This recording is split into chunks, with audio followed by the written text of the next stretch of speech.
I really like that song, and I wanted to play more, but it's an 8-minute song. I can't be out here playing songs for 8 minutes.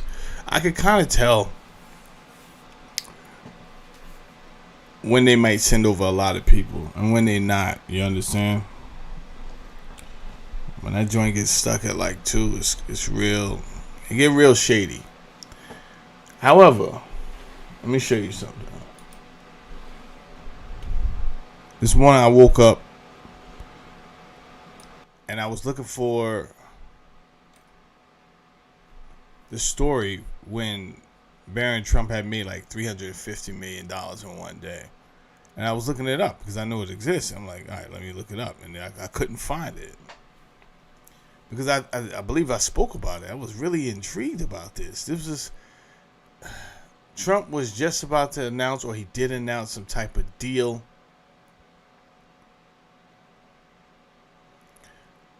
with the tariffs with China. That's what it was. And from what I hear, I don't know all the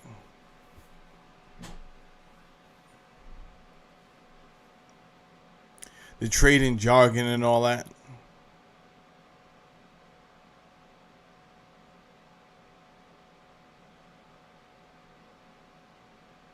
So I don't know what was shorted, what was long. I don't know. But it was like a big deal that Barron Trump had made like $350 in an hour. Then everybody, I don't know. Now I'm looking for it, and it's saying that it's not saying anything. It's not mentioning it anywhere. And that's the strange part. And that's when you might know these people, they reach out to companies like this one here. It's called Black Cube, right? Secure the seemingly impossible. Black Cube is an intelligence firm that helps you win when no one else can.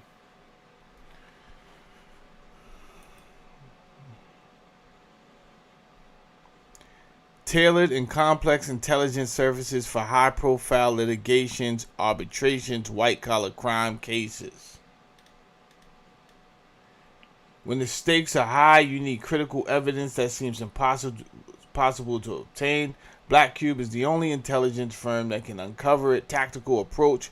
We're not limited to knowledge, expertise, language, connections, or geography. Tailored services, unparalleled mastery. We are former Israeli intelligence officers, lawyers, and social engineers.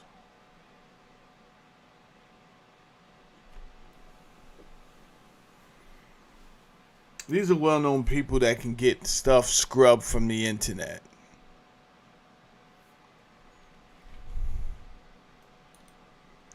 And I bring that up because it's just, before we even get into the conversation, Littlefoot's was good, bro. Yeah, they're going to suppress us today because anything with Barron Trump's name in it, they're not going to. And Andrew Tate. I'm still doing the show, though. You understand? Because I refuse to be a numbers whore, number one. But let me record this, too. This way I can upload the video later on, and they can suppress that, too. So, welcome, everybody, to today's show. We will discuss Andrew Tate getting arrested, but is it way more sinister than that? That is a rhetorical question. It is way more sinister than that. Way more sinister than that. Andrew Tate has been spilling the beans, talking crazy on interviews. I know the Trump family very well. I just spoke to Barron. It seems like an odd thing to say, right? Barron is super young.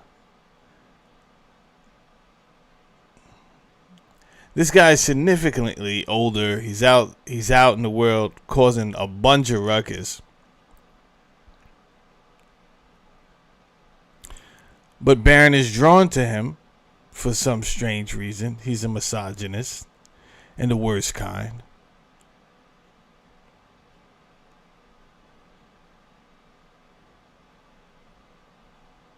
And there's claims that he may even be involved in all type. Well, it's been claims of he's wanted for trafficking.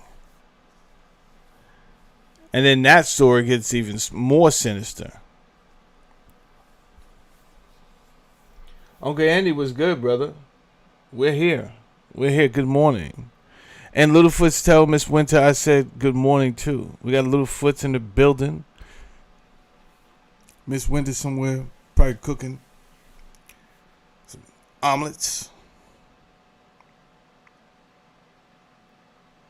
potatoes, some type of meat. Give Littlefoot some endurance. Yeah. I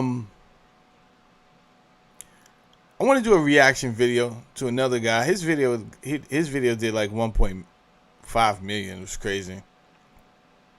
You ever wonder how some people's videos just go and some people's don't? I think some people are paying, but I think once you get a big enough channel, you don't even have to do that. It'll just go. Anyway, this guy did do good investigation too.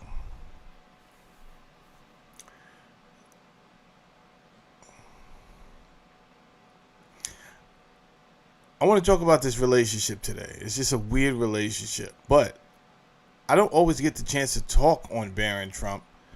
The last time I spoke on Barron Trump was the fact that that book came out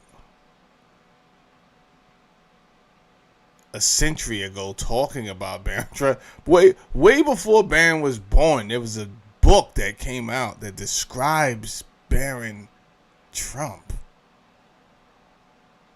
I think it's called The Last President. It's just crazy. Hold on.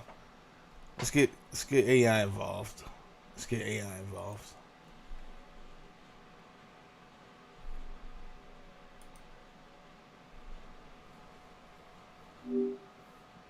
Good morning. Good morning. I see you're looking at your YouTube live control room. Easy. You talking way too much. My question to you is about Barron Trump. Actually, it's about a book called The Last President. Are you familiar with that book? Let me check on that book. Yes, I'm familiar with it. The Last President is a novel written by Ingersoll Lockwood, which was published in 1896. It's a dystopian story that describes the downfall of the American Republic following the election of a populist president.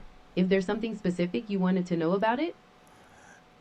Yes, people have indicated that Barron Trump, is there a character named Barron in the book?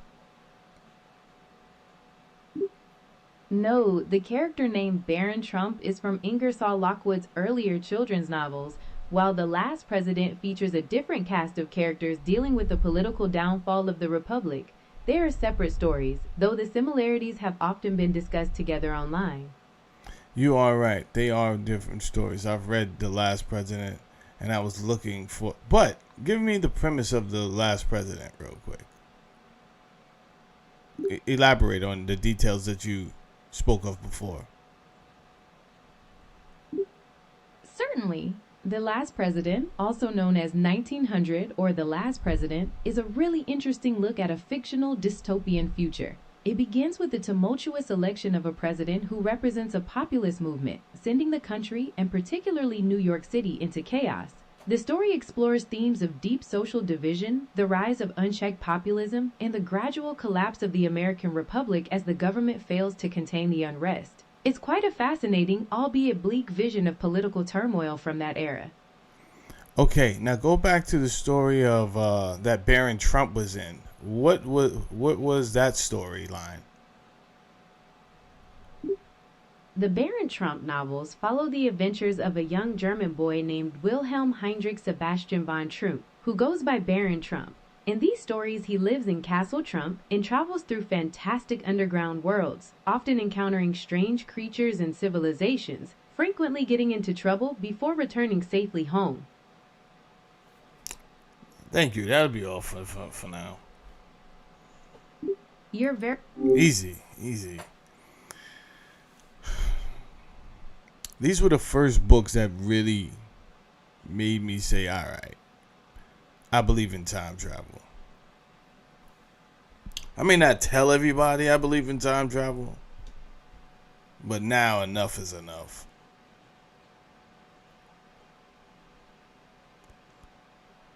It's either time travel or something else way more sinister. But something is not on the up and up here. Something is definitely fishy. Trump Castle. So both the fictional and the non-fictional Barron Trump are both rich? What? Nah.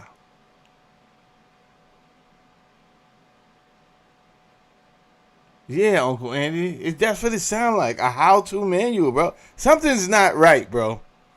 But we're all going to find out eventually. You understand?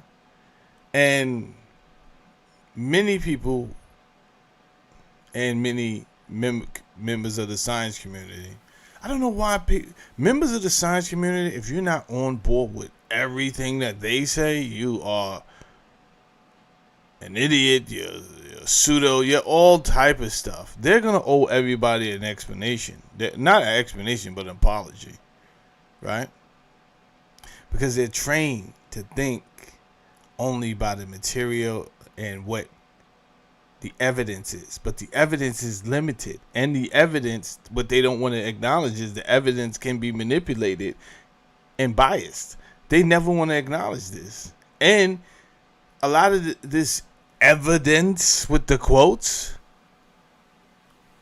is also controlled by mainstream academia, right? If you haven't gone through the steps to become an actual certified, licensed under their orthodox educational institutions, then you're not really permitted to talk. You could talk on it, but you're going to be classified as independent. And then from that title alone, it is to be assumed that you are not to be taken as serious as these people who we control. Knock it off.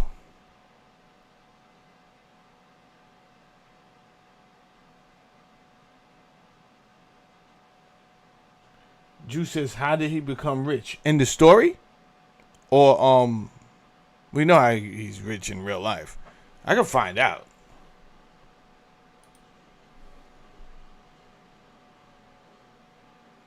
Nah, I'm not gonna do that. You know why? We got to keep going. We didn't even get started yet. This story was really supposed to be about freaking Andrew Tate. It took a weird turn because of I was watching another video, but I wanted to verify some of the things that the dude was saying in the video. So I went to go look up old videos about Andrew Tate. Sure enough, he's in there. Yeah, I know the Trump family very well. I just spoke to Barron. I'm like, what? What are you talking about? I'm going to replay the videos. Right? But I just I started to show off with PR firms that help scrub stuff from the internet. I brought up this one company, Black Box. They're an Israeli company. They're very good at this type of thing. Well, actually, Israel is really good at when it comes to the internet and all of that stuff. Yeah, they're great at it. This is why I say you won't win on the internet unless they really want you to win. But for someone like me who's outspoken about not only Israel, but the people who call themselves the Jews and all that,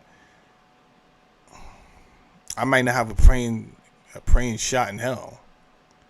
You understand? So I just got to do what I love, which is this. And don't worry about the numbers. And anyway, if they had it their way, a black man like me wouldn't even be talking on these topics. I would be talking nigga shit. You understand? That's when they down to compromise with me. You seen a few weeks ago I was talking nigga shit on the internet, and each uploaded video 4,000, 5,000. They love it when I do that. And they gave me a few pennies for them joints too. That's where the bulk of my YouTube money came from.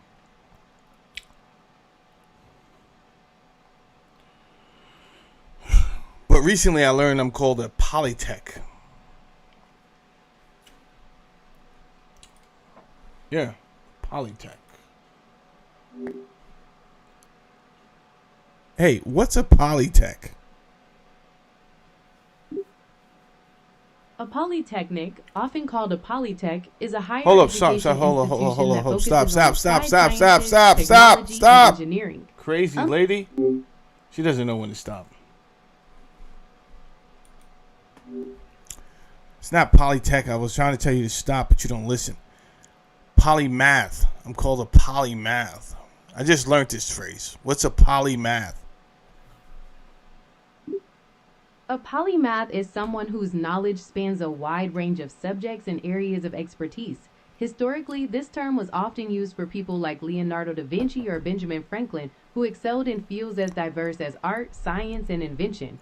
It's really about having a deep understanding and ability to connect concepts across many different disciplines. Does that describe someone you know or perhaps an area you're interested in exploring yourself? It describes me, baby. Have some respect.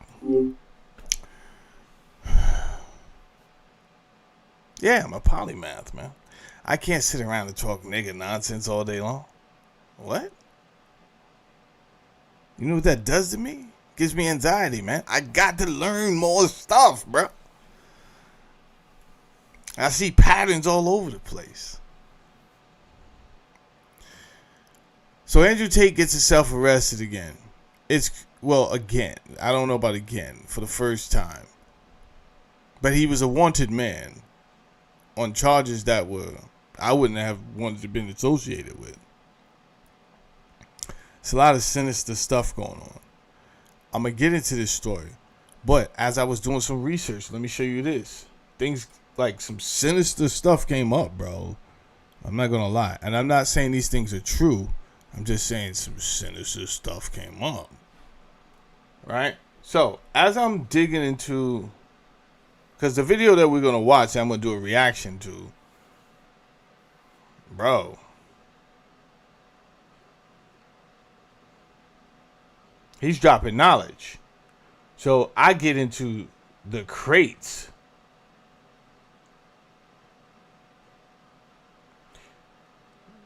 Here's someone called Nicole Minute. It says, according to the blog from January 19th, Michael Cohen may be able to confirm Trump's sexual affinity for children.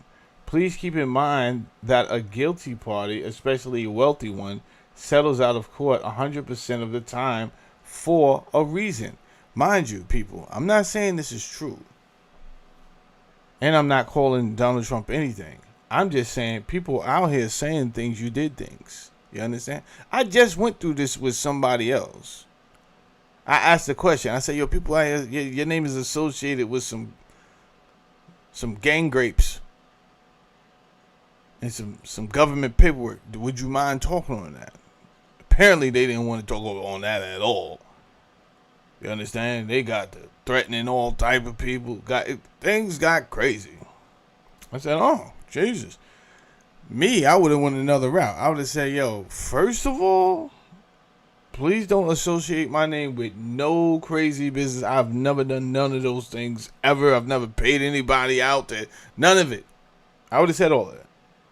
These people don't say that.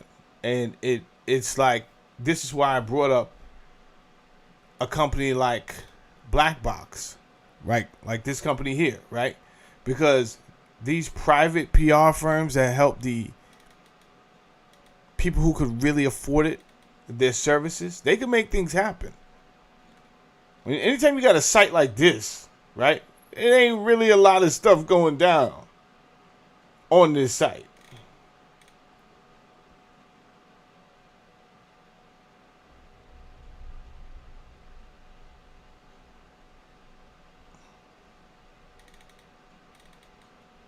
But they're known, right? Private intelligence, private PR firms, they can help you get things scrubbed from the internet.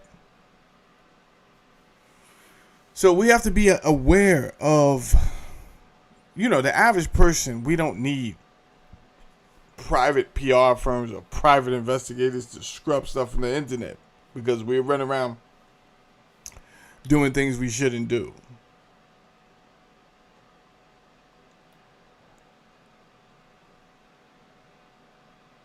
However, mass media doesn't have the best reputation. They are associated with Operation Mockingbird and the CIA,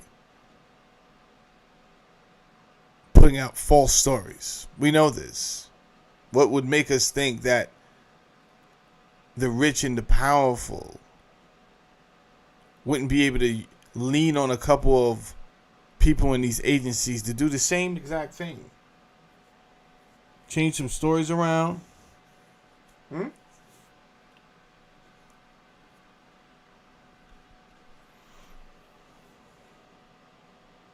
Anyway, let me read this. In addition to Stephanie Clifford, aka porn actress Stormy Daniels. By the way, I didn't find anything wrong with him having sex with Stormy Daniels. That him being any infidelity is none of my business. I never felt that was a reason to get rid of a president. That's me. You understand? A president, he's leading the country, and then you tell me, well, you know he had sex with some girl in the room. Well, you know that's none of your fucking business, right? And that's not because I'm cheating. That's just because why am I basing his ability to lead the country on his ability to keep it in his pants? Even if he wasn't president, he probably wasn't about to keep it in his pants. But he's probably really good at diplomacy.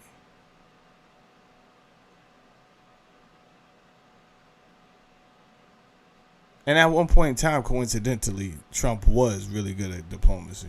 I don't know. Now he's just fucking crazy. In former Playboy model Karen McDougal, Cohen reportedly helped settle a number of grave cases involving Trump. WMR received a list from a reputable Republican source of these settlement claims, all of which involve male and female minors. I read this and I was flabbergasted, to say the least. Number 1 is a boy named Michael Parker who was 10 years old. Oral Grape, Mar-a-Lago, Palm Beach, Florida, 1992. Trump paid his parents $3 million settlement. Most of these you can't look up. But again, they have companies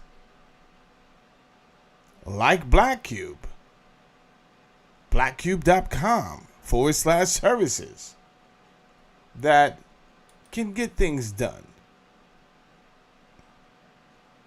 if you can afford their services. I'm pretty sure they don't mind the promotion. Kelly Fuhr, 12-year-old. That might be a girl. $1 million settlement paid in 1989. Allegations of forced intercourse. Trump Tower, New York, New York. You was wildin', allegedly. I don't know if any of this is true. Charles Bacon, 11-year-old. We're just going to go out and say Charles is a boy.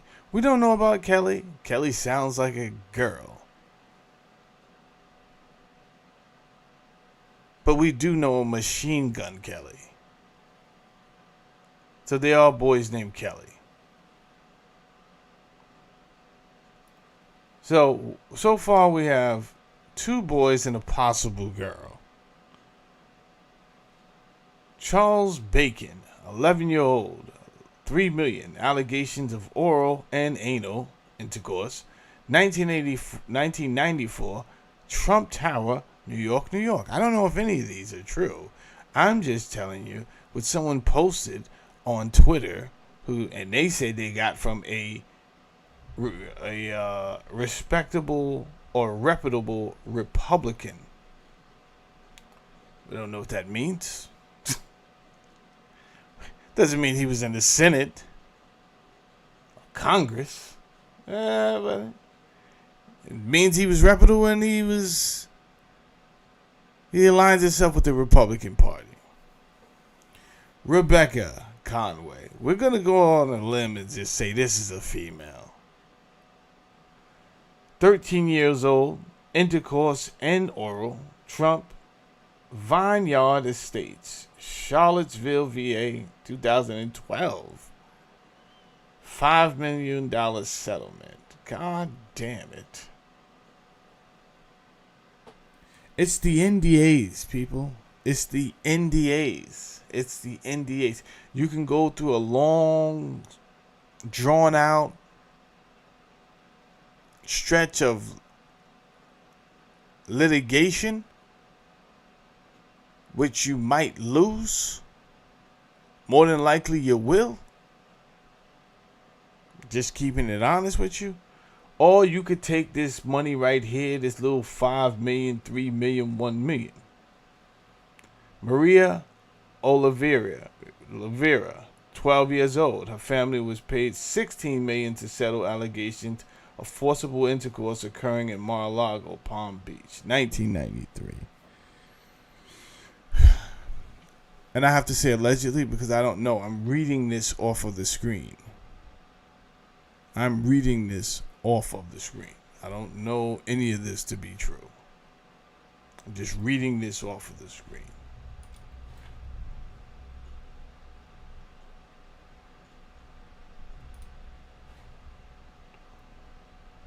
Kevin Knoll, 11-year-old, anal rape.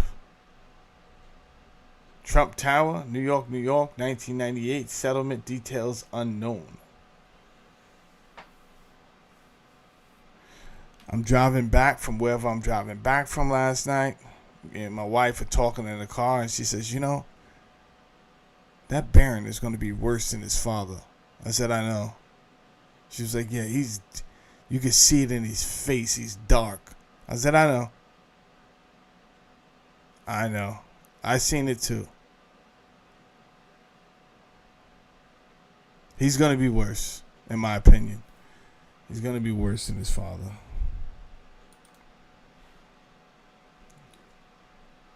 And the fact that you want to hang out with freaking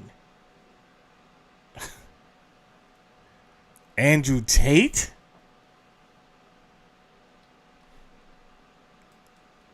He's wanted for sex crimes. And you're speaking to him daily.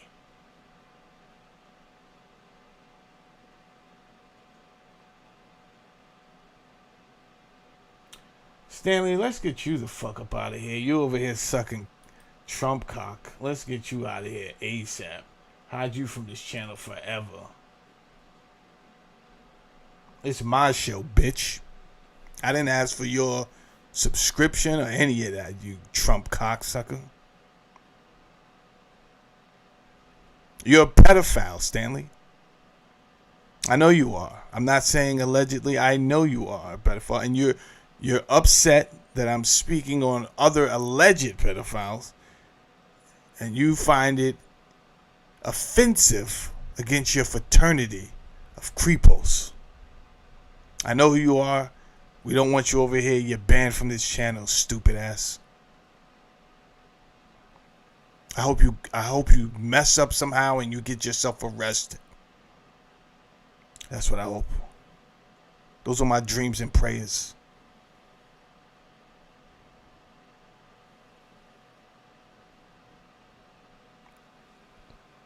Jackass.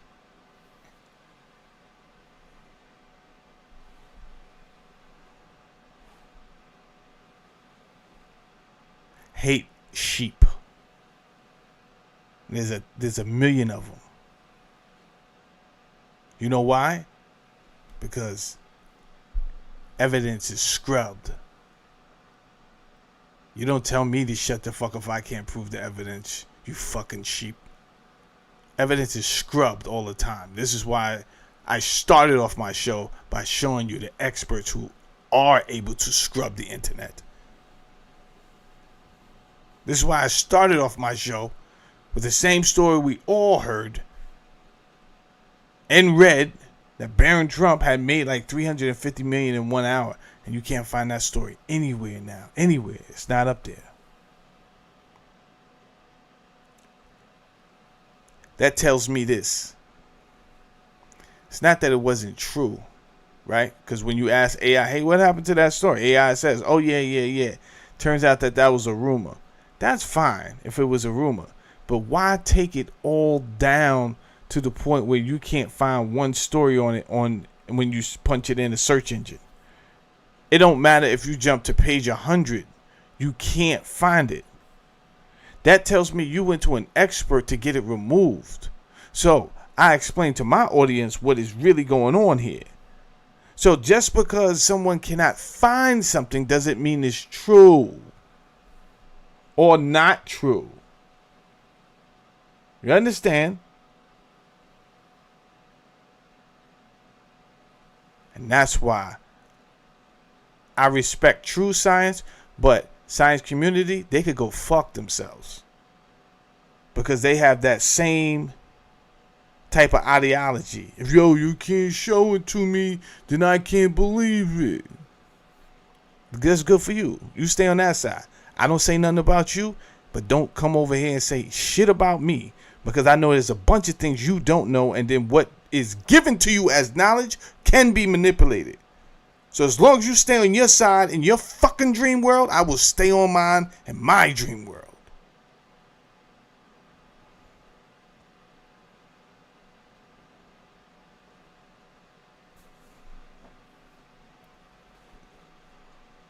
He mad because people talking on his God. Your guy was running around giving people advice, just grabbing a pussy, bro. What do you want from me?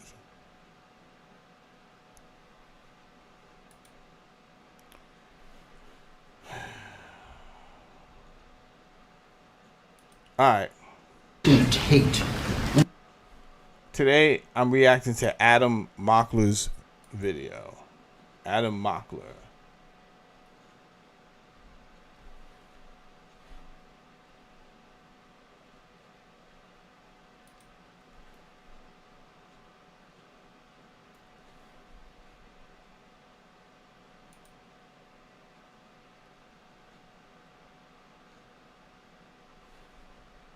Oh, I know what I'm looking for. Sorry, y'all.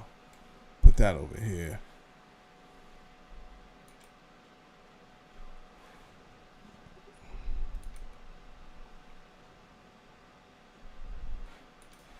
Landed in Florida today on a private jet after being released from custody in Romania. They are accused rapists, human traffickers, not thought of as good people. All right, everybody, this is getting weirder and weirder, and it seems like the Trump family is more involved in the Andrew and Tristan Tate situation than any of us could have imagined. Less than a day after Andrew Tate and his brother Tristan Tate were arrested in Miami and are due to be... First of all, Andrew Tate, you're wildin' for getting arrested in that outfit. What are you doing? What are you doing, my boy? You got over here and got Miami-ish real fast, boy. It got Miami-ish real fast. What are you doing?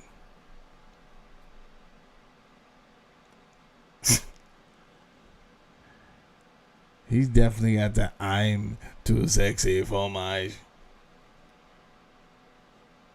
This is a crazy setup.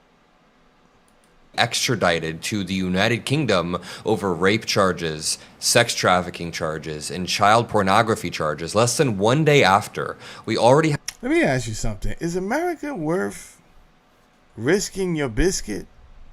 Right, you was in certain countries that refused to extradite you. But because you was cool with Barron Trump, and that you were outwardly spoken in favor of Trump, you thought that y'all had some type of bond where he definitely was not gonna sell you out. I'm just trying to go down his reasoning and why America, right? There's no other places. I haven't been to these places, but I guess there's no place like the U.S. They always risk their biscuit coming back.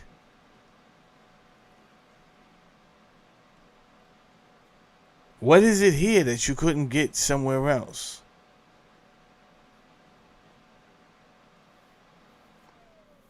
I don't know.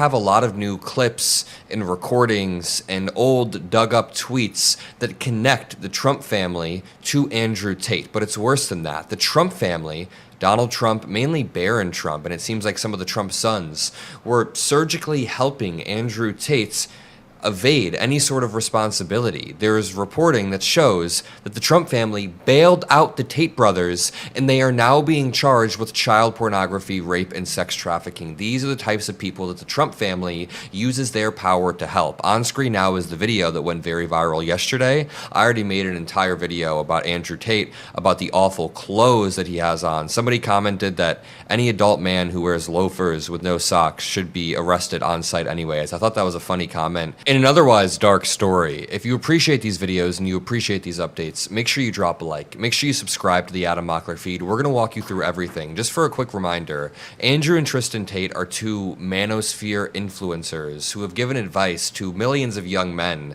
to treat women in disgusting ways. And I guess it reflects in their own personal behavior, their crimes, their alleged child pornography, rape, and sex trafficking charges. Let's just stop right there, Adam. Shout out to Adam Mockler. I don't know if he's going to let me use this video, but we're going to find out anyway. Please go subscribe to him. Let's try to get on his good side. Candace Owens. I didn't forget you was out here really endorsing Andrew Tate. And it was the weirdest thing in the world, Candace. However, the thing about Candace and why I've always kind of kept my distance a tiny bit, she gives me Jesuit vibes. That's definitely, she gives me Jesuit vibes. Way more than Tucker Carlson.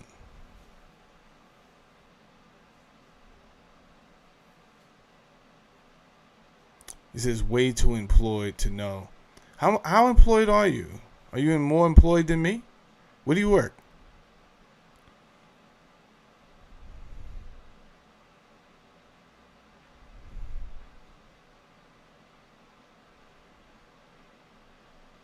Are you insinuating I'm not employed? Why do all people think that YouTubers are not employed? You know YouTube pays money, right, for videos? Did you know that? They give out a check on the 21st of every month. Did you know that? Did you think this many people was up here just doing this?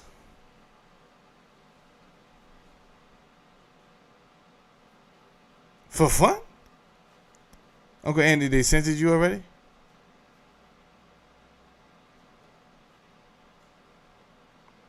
This is way too employed to know who these people are, what's going on, and who any of these people are. But you weren't too employed to leave a comment.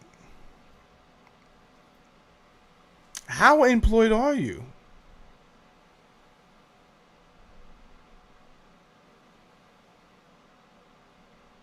Don't get quiet now. Where do you work?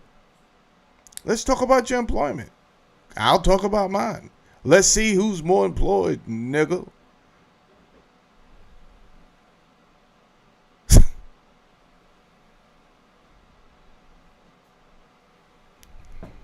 Okay.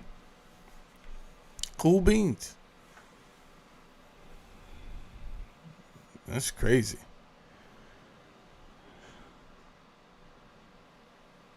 Candace Owens, you was definitely out here endorsing Andrew Tate. It was weird to me because you're a black female, and I'm like, what is she endorsing? I didn't get it. I mean, I didn't get some of the things you did anyway, and I get like, yo, I'm gonna be a friend to like the outcast, right? So the whole Kanye thing I got because I feel Kanye West was right. So standing next to him, like, yo, this is Kanye's my friend. I understood that. I didn't understand the Andrew Tate one at all. But you always surprise me anyway. You be friends with all type of people I never even thought. You was good friends with Charlie Kirk before he was famous? What's going on? Who are you? I think you're part of the Jesuit family. They must make you guys in a factory. You have some type of tatted number on you somewhere. Are you number 411? I think you're number 411.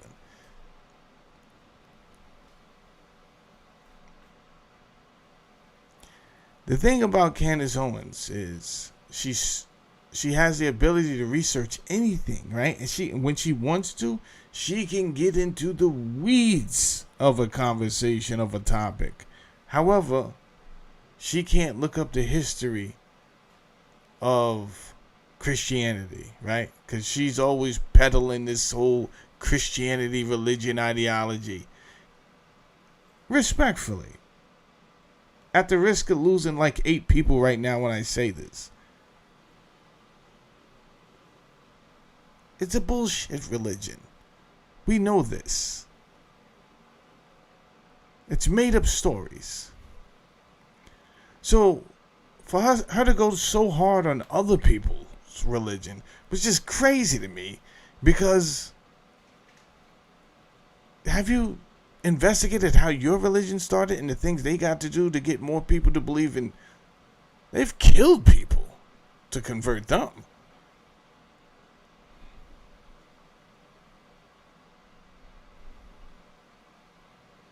But she didn't have any problem talking about the Jews and their history.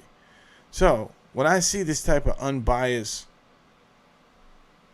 research, I say, nah, that's not cool.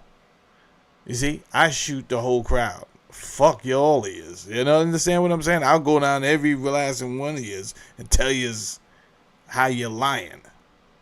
If you're lying, you're lying. But when you just picking and choosing, that's not cool.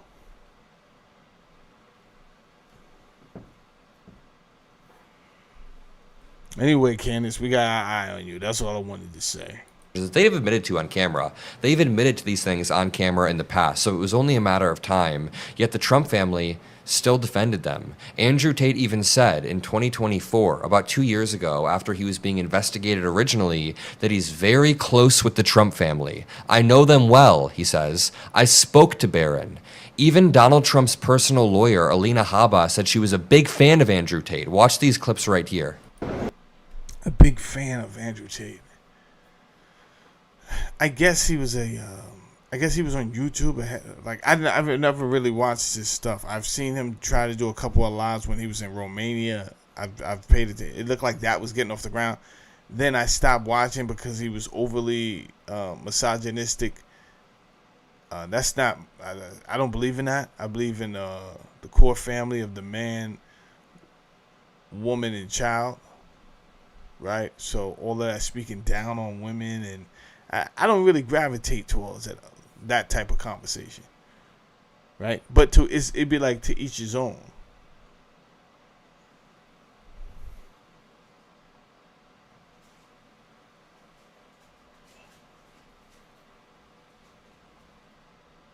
It always seems like his I don't know who's younger, the guy in the back or Andrew. What's his name? Christian Tate? I don't know. But what I do know is he relies on Andrew Tate. I don't know how things are going to work out for them now. I don't think Andrew's going to see the light of day anytime soon. But his brother, I don't know how he's going to manage out here if he's not arrested too. Let's keep watching. And I'm very close to the Trump family. I know them well, and I spoke to Barron after the incident, and I look forward to, once I am free, being with Donald Trump in person and reminding him that he's a bulletproof badass. Oh. He spoke to Barron. What's the age gap on you and Barron, bro? He spoke to Barron. That's so weird to say. I spoke to Barron. What?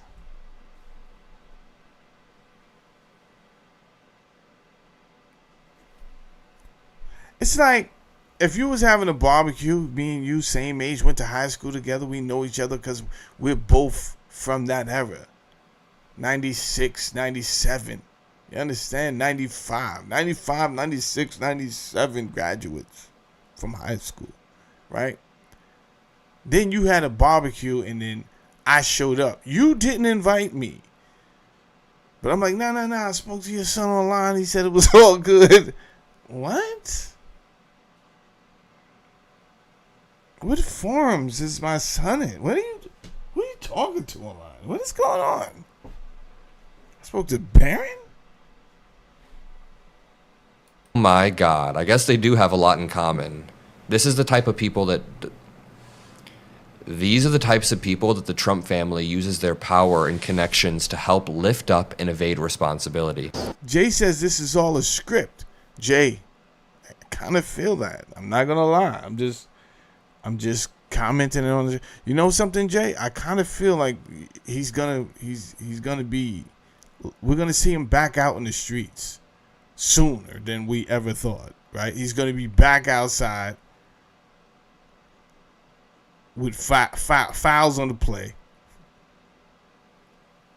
doing something flagrant. I feel it in my bones. I believe this is a script to contribute to mass distraction. So I'm kind of with you, Jay. Don't think I'm not with you. I'm just doing this show, bro. Beat Skull says, this is the Israel lobby going after Trump for the upcoming Iran deal. Ooh. Something strange is afoot. The Turkish deal and the government moving away from Israel. Okay, I like this theory too. Winter is in the house. I was speaking about you last night to my wife, Winter. Oh, snap. It's crazy. I make a turmeric drink.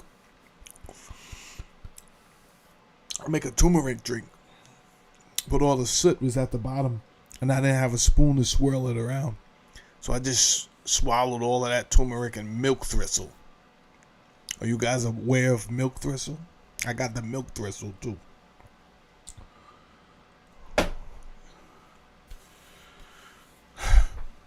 Turmeric, milk thistle, agave syrup, no sugar. A little bit of cream. You could thank me later. Let's get back to this. This is the attorney for President Trump, somebody who has been a fighter for the America First Party. Her name is Alina Habba, and she joins us live right now. Hey. Hello, Alina. Hi. Hello. Nice to meet you. I'm a big fan. Well, nice to meet you. Formal charges against Andrew Tate include rape, human trafficking of minors, sexual intercourse with a minor. And Alina Habba said she was a big fan of... I don't know what the big fan BS is about. A big fan. Now, earlier, how many times do we need to hear something to kind of like say, could this be true? Now, I'm never going to go on record and say, yo, all of these things are true. But if you're just tapping into my show, I just had to curse out a guy named Stanley, of all names. Because I read what Nicole Minute had put on Twitter. Some of these allegations that Michael Cohen had allegedly helped Trump settle. Right? These are secrets that these two know. Maybe not that many other people. Of the things that were settled. Stanley got visibly upset, right? Telling me to shut the fuck up. What is that about, Stanley? I'm reading what somebody else put out there, and they acknowledge, hey, I don't have the proof, but a reputable Republican has come forward and not one name, like 6 different names, not even all females. These are all children. Michael Parker, 10, oral rape, 3 million settlement. Kelly Fuhrer, 12 years old, forced intercourse, Charles Bacon, 11 years old, 3 million. Anal and oral allegations. Rebecca Conway, 13 million. Intercourse allegations, $5 million settlement. Maria, 12 years old. Forcible intercourse, 16 million allegations that was paid out. Kevin O, 11 years old. Settlement, details unknown. Alleged grape. Huh.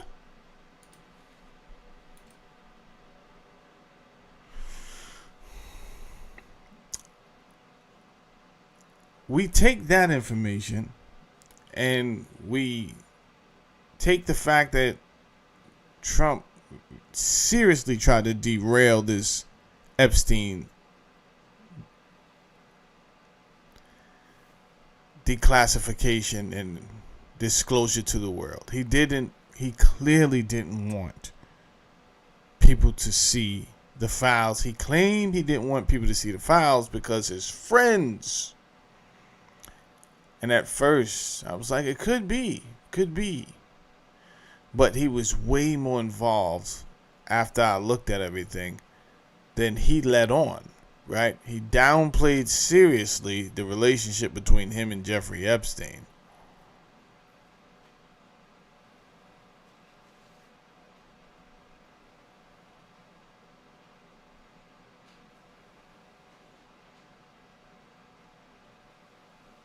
So, I don't know why Stanley got so upset, because it's not like the things that we can prove wasn't bad already.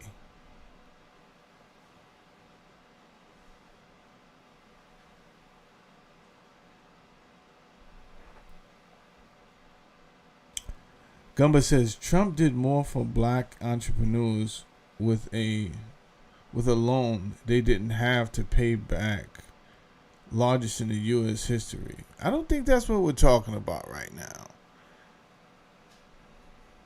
I do believe we're talking about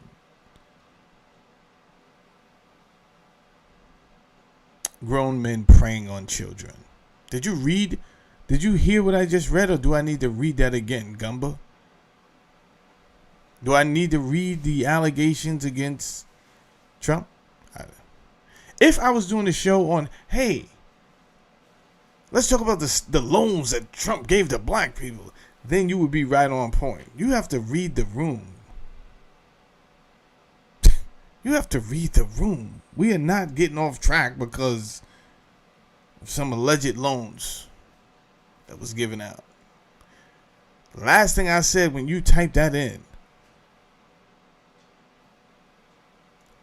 was his connection to Jeffrey Epstein and how he was trying to push this story under the rug. And it's not a story, it's fucking facts that the FBI and Department of Intelligence has gathered that he didn't want out there. So what he did is he put out, all right, let's flood the whole thing. So either we're gonna black out everything, which they tried that too. A lot of names were blacked out. Or we give them everything, hoping that they can't go through it all. However, people got all type of fancy software. One lady curated some space downtown and put all the files on the walls. She rented out a museum type setting downtown. This was like a open museum, pop-up museum for everyone to come down. It might still be in New York City. In every file with his name on it, they put it on the wall so you can go down and enter into this place and read the files.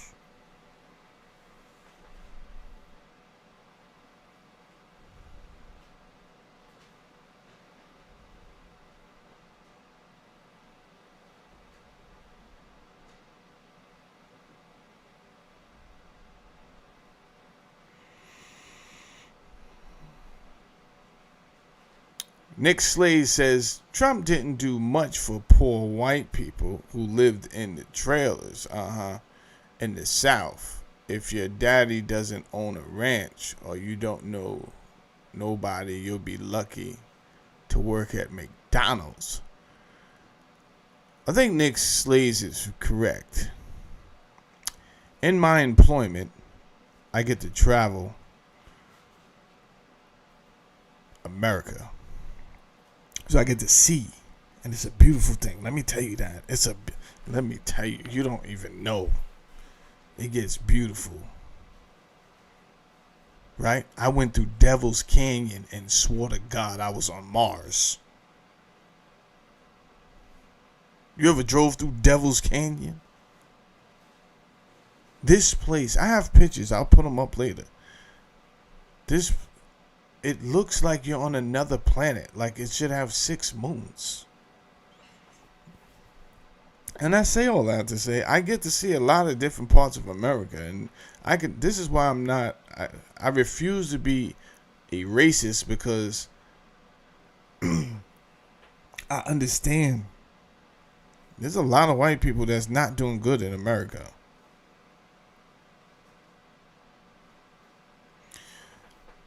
So I understand how and why they want to play us against each other, right? And that's the only time they really need them, these poor white people, when they want to need some extra infantry. Pull them in. Yeah, whites against blacks. See? Yeah, right? Get in here. Tell them, champ. Bro, you're poor just like everybody else, man. And actually, you're fucked up in the game. You're what we call in the black community fucked up in the game, player.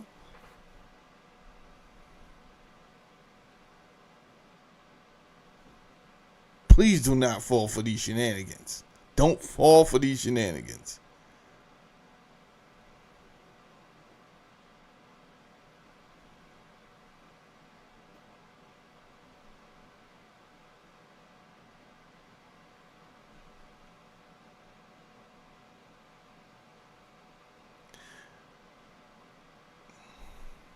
It's all wizardry and illusions, right? He'll pop up at some town in Pennsylvania, some poor town like Minersville,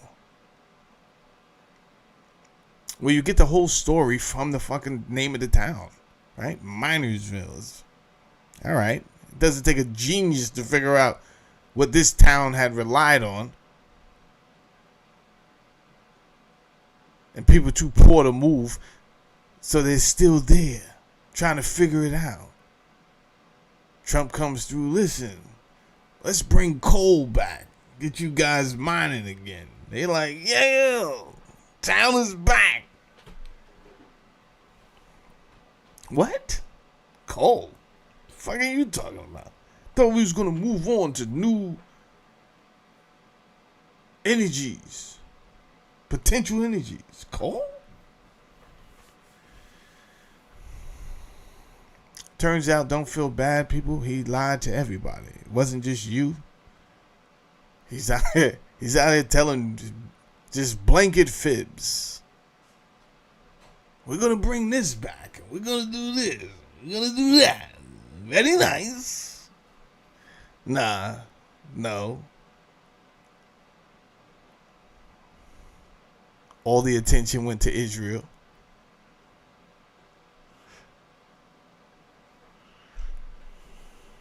Andrew Tate. For some more context, Lev Parnas posted this thread that I thought was rather brilliant. It's a breakdown of how Andrew and Tristan Tate spent their days before getting arrested. Is he going to read the whole thing? Because I want to read it if he's not. Again, if you appreciate these videos, make sure you drop a like. Make sure you subscribe to the Adam Mockler feed. Subscribe to the Adam Mockler video. I don't want to get on his bad side. I'm using this video. We live and we breathe on independent media, getting these stories out, breaking this news, fighting back against this right-wing lunacy that is infesting our algorithm. So again, subscribe below. This says, respectfully, Adam, it's all lunacy, bro. It's the Democrats have lunacy, the Republicans have lunacy, right? We need people to forget about party membership, party association, and just rely on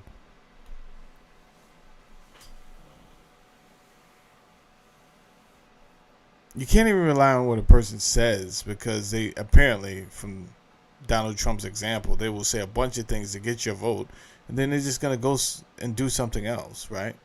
So they don't care about that.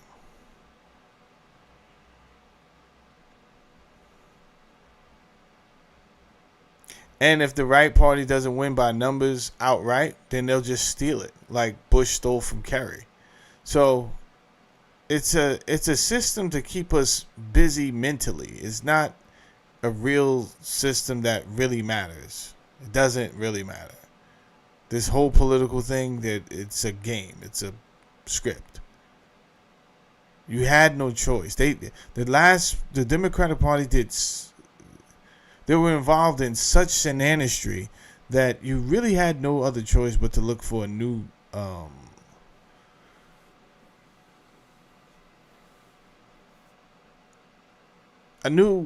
politician that was able to do the job, which happened to be an old politician. He did the job adequately the first time he ran. It was adequate, right? There was actual peace in the Middle East. Like, it was adequate. So it was like, all right, bring him back. Give him another shot. Let's see what he learned. I think he's going to be better the second time.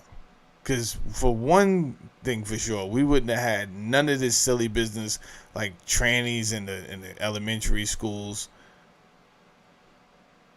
Like, there was a lot of things that just wouldn't have went down. The Biden administration, we wouldn't have had just people walking across the border to the tune of 20 million people. Like, it wouldn't have got that stupid at all.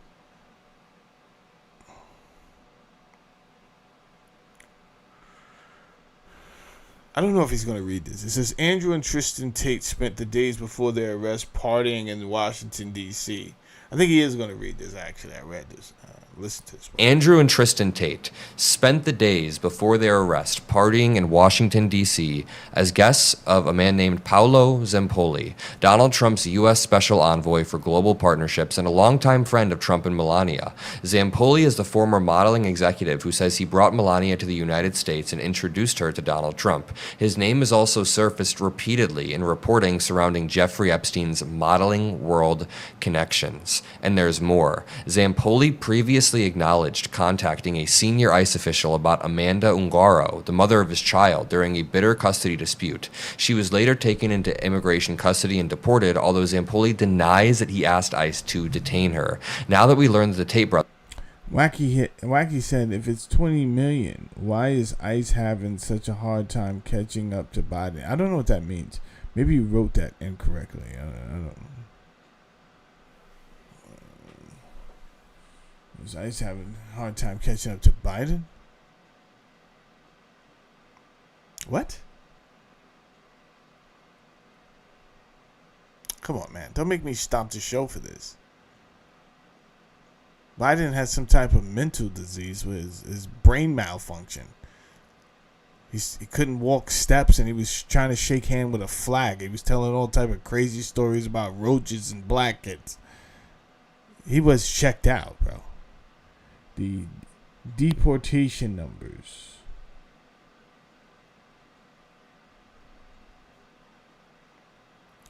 I want you to stay on track. You give me a number. How about that? Let's do it that way.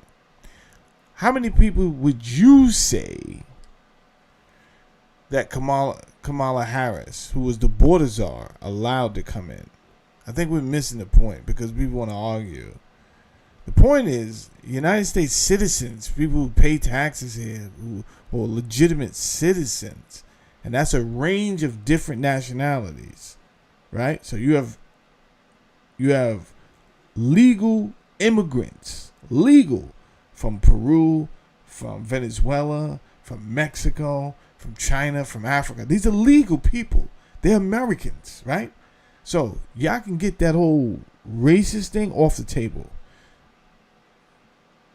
I don't even understand why you're arguing with me about illegals sneaking into a country and grubbing up all the resources.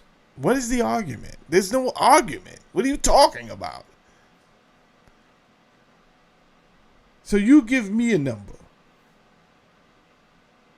Forget the 20 million. Forget the 20 million. You give me a number. Let's argue the number that you come out you type the next number. Type the next number on the line. I don't care if you say 5. It was only 5 people that crossed the border. All right, let's discuss those 5 fucking people. They don't belong here. Get them the fuck out of here. And it's nothing to do with where they're from. Get them out of here. So you want to argue 5. It wasn't 20 million. That's what the media said, but you're right. Maybe I shouldn't believe the media. Sorry, I don't have time to get a special software to look into the numbers that the fact check the media every time, right?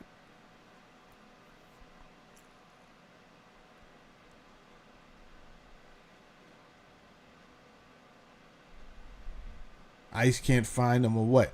Are you going to give me a number?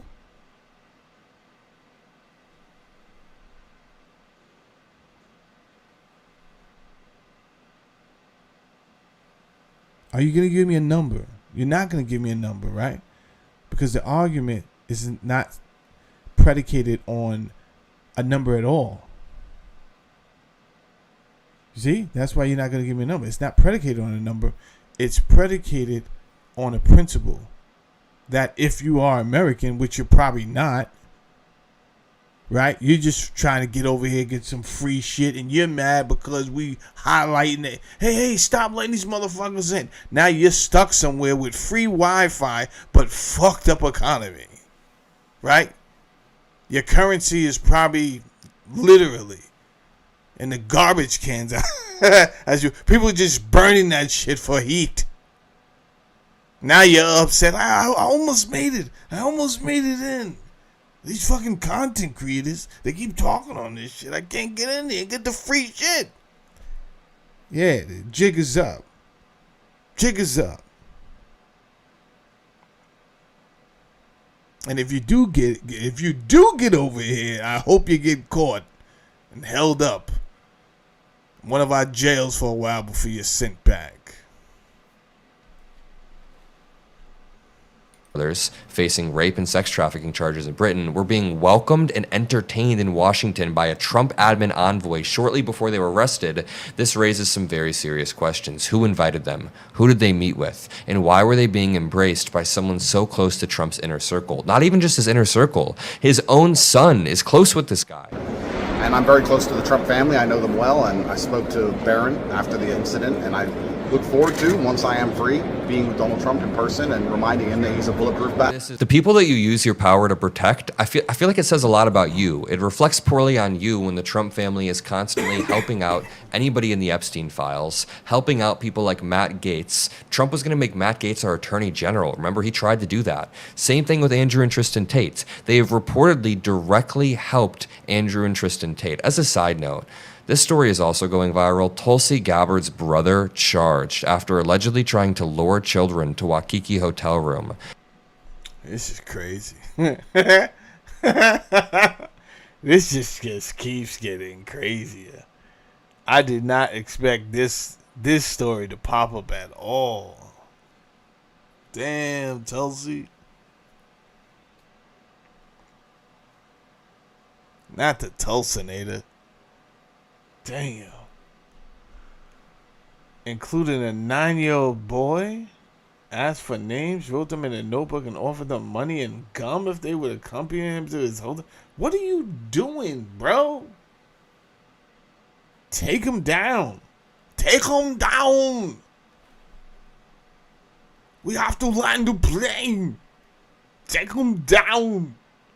This is effing insane. Batarti Gabbard, 55, was charged with second-degree custodial interference after the July 12th stranger danger incident at Waikiki Hotel Pool, according to police. Honolulu police allege that Gabbard, not Tulsi, but Gabbard's brother, Batarti Gabbard, approached several children, including a 9-year-old boy, asked for their name. Wacky Head. Your name is Wacky Head. I'm not stopping the show for you. Your name is Wacky Head.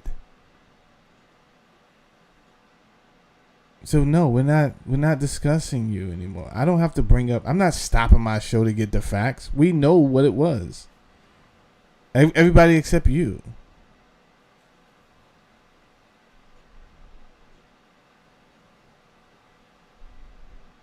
No, you answer my question. I told you 20 million. I'm sticking on the 20 million. Now what? Now you prove me wrong. Now. That's my answer. 20 million. What's up? Now, show me where I'm wrong. And let me tell you something, dickhead, wacky head. Within showing me where I'm wrong, you're going to have to tell me the right number. Just in case you haven't figured that out, chess master. Names, wrote them in a notebook, and offered them money and gum if they would accompany him to his hotel room. Lord have mercy. Let's go back to the Andrew and Tristan Tate situation because it's getting worse and worse. Here's a breakdown by Bedfordshire Police. I think this is a really good breakdown of all of the charges. I'm Assistant Chief Constable Karina Thomas, lead for the Bedfordshire, Cambridgeshire and Hertfordshire Major Crime Unit. In 2024, the CPS authorised 21 charges against Andrew Tate and Tristan Tate following our investigation into allegations of sexual offences dating back to 2012. They warming up. Hit the like button coming in. They warming up. Hit the like button coming in. Following the initial charges being authorised, we have continued to investigate further offences reported to both Bedfordshire Police and Hertfordshire Constabulary. As a result, 38 new charges in total have now been authorised against Andrew and Tristan Tate, bringing the total number of charges faced to 59. The charges relate to 7 victims spanning a period from 2010 to 2017. 59 charges on 7 people?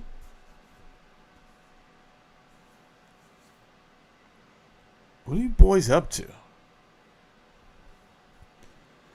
What have you gotten yourself into? Our officers have worked closely with the CPS in both national and... that's never a good name. That's never a good department. That's never a good department to be involved in your case. Take them down. International law enforcement agencies as part of this complex investigation. You know, Jesus had one instruction for y'all to follow. Suffer the little children. And you couldn't even do that. Suffer the children.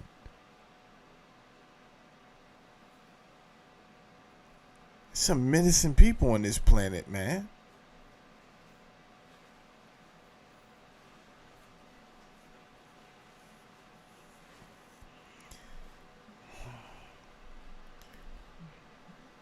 I'll save it for after this video. I want to say something. I'm going to save it till after this video. I can now confirm that officers from the United States have arrested both Andrew and Tristan Tate in relation to this matter, and they are being detained pending ongoing legal proceedings. We understand the interest that this case will generate, but we would urge the public not to speculate and to allow the legal process to be carried out correctly. Of course, all of the MAGA Andrew Tate supporters are already out trying to defend him, but it's interesting. I found a bunch of tweets that Andrew Tate had sent.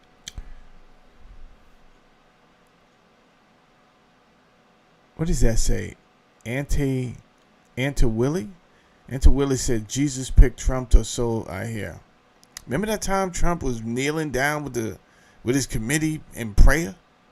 and he called the war in Iran a holy war.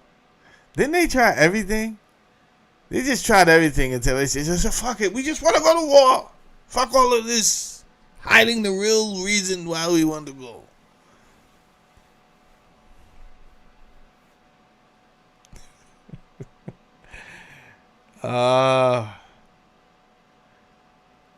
It was crazy. Ben Carson was there.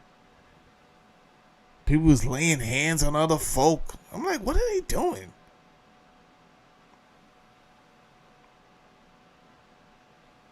Using religion, as always, to get over on the people. Sad. I don't have a religion. And it's more than likely I don't believe in your God. Whoever your God is, I don't believe in him. Disrespectfully. Before you hit the subscribe button, I do not believe in your God.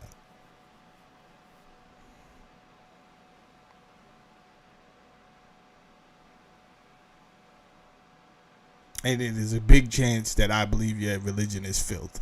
Whoever you are. There's plenty of things we can get from the things in your religion, but most of those things were stolen from earlier civilizations. Right? Let's steal from the 42 laws of Ma'at, the negative confessions. Let's take out 10 from the 42. Make some 10 commandments. Nobody wants to acknowledge the truth as if they're in some fucking dream world. Then the guy who announces this, hey guys, they're all lying to you. You look at him like he's crazy. Well, I guess I'm going to be crazy then. And you should not subscribe to me or my channel because you can end up crazy.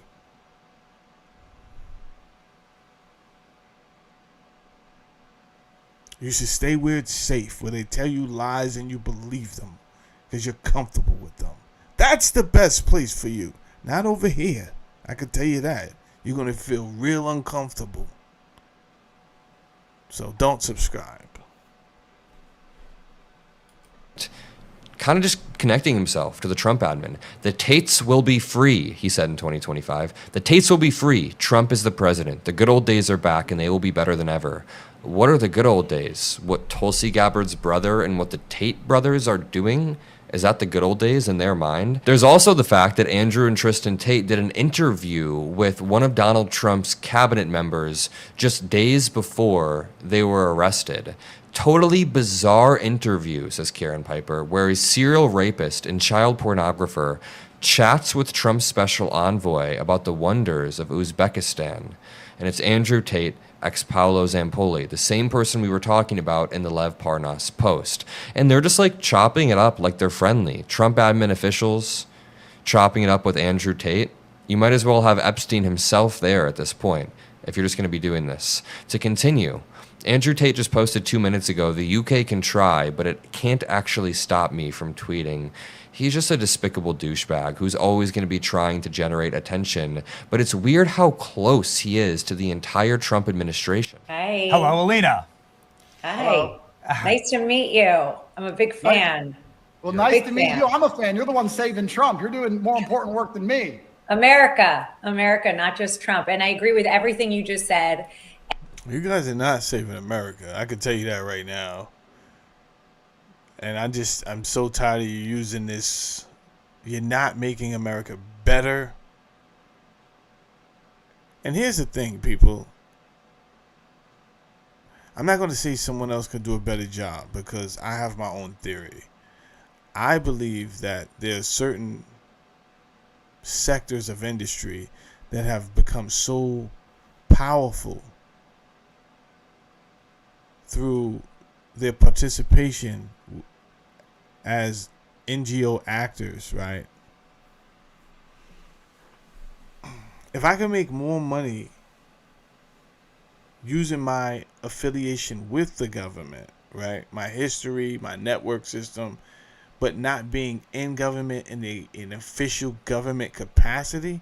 But if I can make more money, if I leave the military or the government in another department and I just started my own firm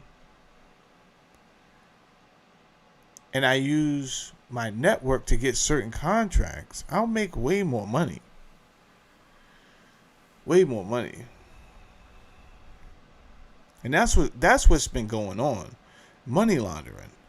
But has gotten way out of control. They weren't playing small numbers like, I'm going to try to get $1 million here. No, they're playing for billions of dollars. And it is having an effect. Thank you for that donation, whoever just gave that donation. It is having a visible effect on the breakdown and the erosion of the United States, where they can't put the genie back. They don't know how to put the genie back in the bottle, because the number one thing, if America is to be saved, they have to stop spending flat out. Never mind all of this. We need a defense because this one is a threat. No, the biggest threat to America is America. The biggest threat to America is America. We've built a system that eats itself. It runs off eating itself. It gets energy from literally eating itself. And the moment we stop, if we don't have something in place, then it just goes away. It just crumbles. Like a vampire who was put into the sun and exposed for what it is.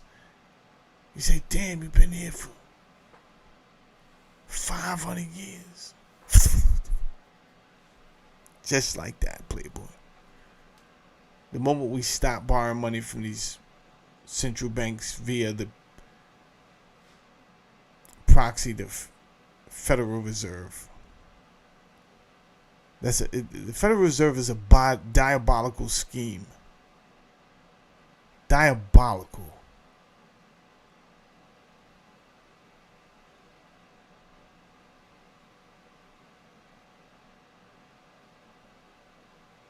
And we're not talking about new NGOs either.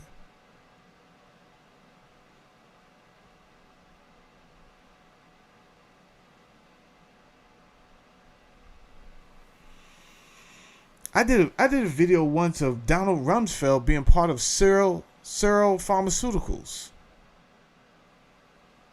He was in politics. He was in government. He left. He became... Because his, I think they changed administrations. Fine, no problem. He went right back to the corporate world, right? They hired him as some type of CEO of Serum Pharmaceuticals. He couldn't get the product passed with the FDA. What does he do? He goes right back into, he leaves Serum Pharmaceutical, goes back into government, makes some changes, and then the product is then given a pass with the FDA. So what we're seeing is people using the government to actually either become capitalists, help out with the business they're already involved in. History, it's all in history. History is fascinating. When you look at the United Fruit Company relying on the United States military to protect their investment in another country, oh, then it gets interesting. And the fact that the United States actually obliged. Well, let me tell you something, people. This same playbook, it's just patterns. If you pay attention, but if you don't know the history because they keep scrubbing it from the internet or they won't teach it in the classroom, then how are people supposed to know this?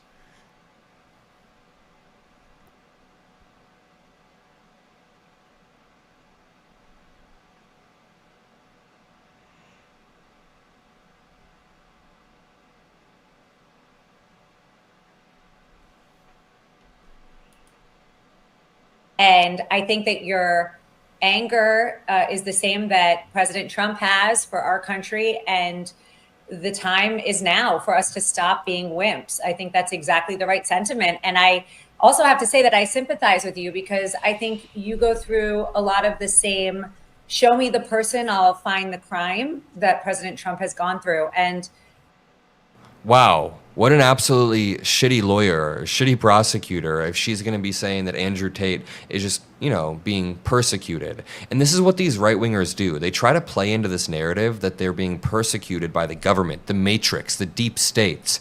Well, it's Republicans in power. The entire Trump admin is in power. It's not the deep state anymore. See, Andrew Tate said Trump was not supposed to win the 2016 U.S. presidential election. He was not meant to be the president of the USA.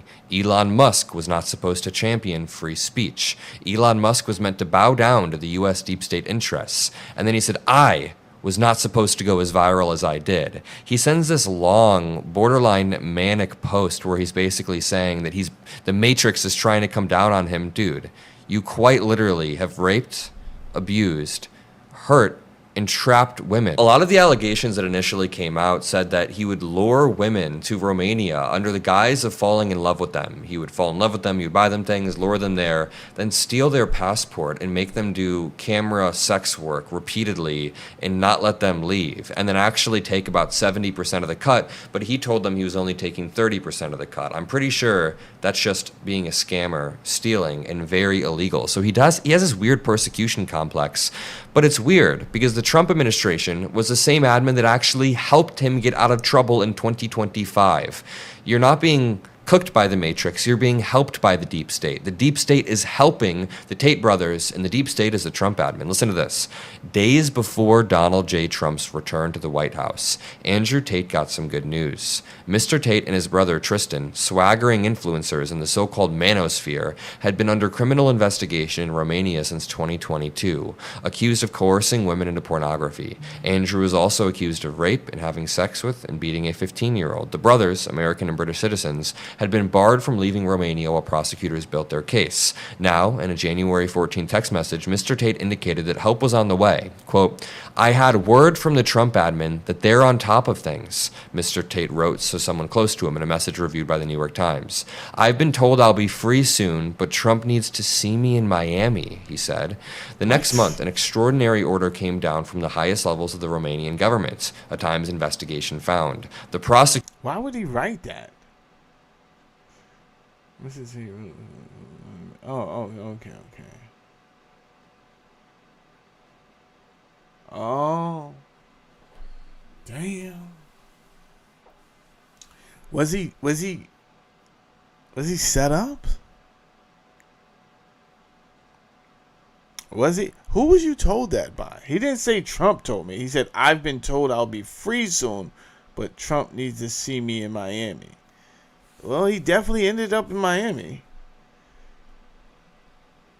Prosecutors were told to find a compromise with the Tates. Despite their misgivings, they lifted the travel restrictions, a move that Romania's prime minister thought would appease the Trump administration. Wow, the Trump admin used their direct personal power in order to get Barron Trump's sex trafficking, raping friend out of trouble. We're massively back, a grinning Tate announced in a video recorded for his followers on February 27th as a private plane whisked the brothers to Florida. Their arrival in the United States opened a rare rift among conservatives and raised suspicions over whether the White House had intervened.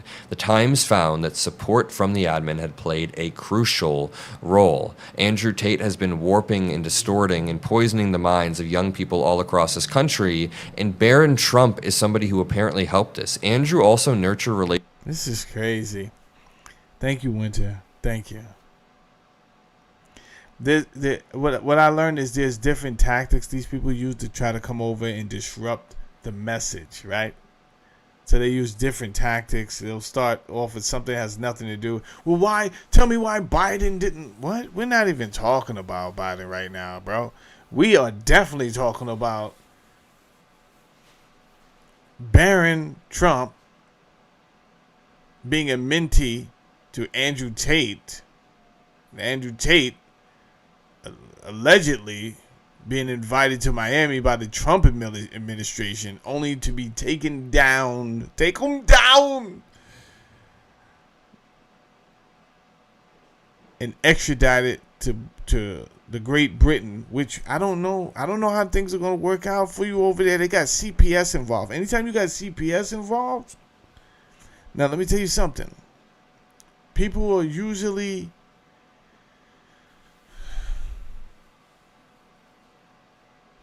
objective when it comes to calling you anything until the courts say, yo, you are guilty of this. Once the courts say, that's when the real objectivity comes in, right? Because it's now the courts said you are this. And not for nothing, Andrew Tate. I don't listen. I didn't appreciate him. Again, I'm a family guy. I'm legally married. I met my wife in college.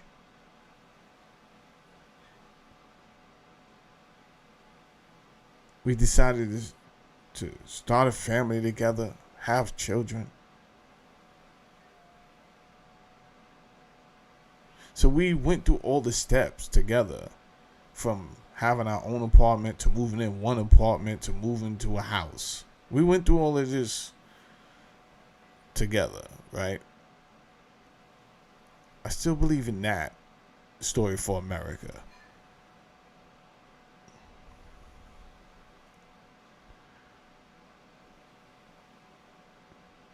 To get out here and start, I didn't like your message about women. Doesn't make me a simp or any of those things. I'm not a big fan of that message. There's good people out here. There's bad people out here. There's someone for you, right? It may work out, it may not. Hey, you know how many wrong people I chose? If we're gonna be honest with you. But I'm not going to get out here and say all the women are the same, this, that, and the third. We're all human. We have traits. I'm not telling you to be an idiot.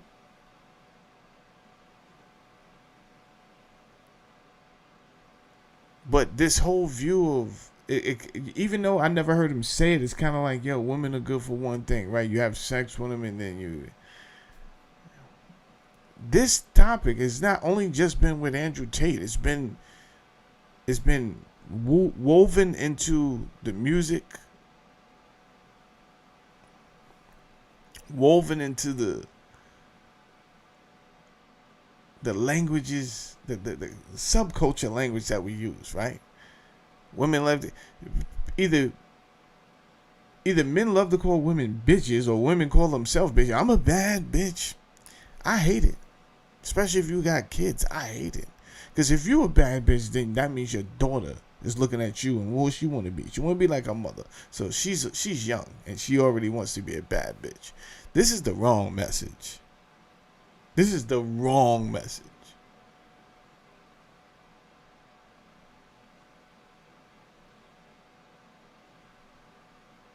But we've allowed it to go on for so long.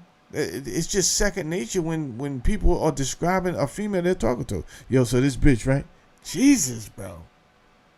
Easy, man. And why do you think that was done? You think that was done by accident? It wasn't done. That's a rhetorical question. I don't need your answer. It wasn't done by accident. It was on purpose so we would lose all respect for the woman on purpose. It would further the disconnect and the tension between the man and the female, which whoever these entities are, they would prefer it this way. They would prefer none of the races talking to each other. They would prefer us fighting, the races fighting amongst one another. They would prefer women having disdain for men and men having no respect for women.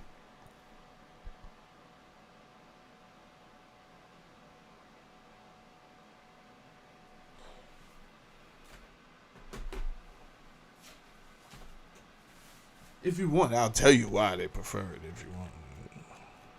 You didn't ask, but I'll tell you anyway. You didn't ask, but I'll tell you. It's okay. I can't find my reading glasses. So, that's Genesis 11 right there. You didn't ask, but I'll tell you anyway. And the whole earth was of one language and of one speech. Let me tell you something that they're never going to tell you anywhere else. You're only going to hear it here. You're only going to hear it here because I'm the one that figured it out. Genesis is the first book in this Bible.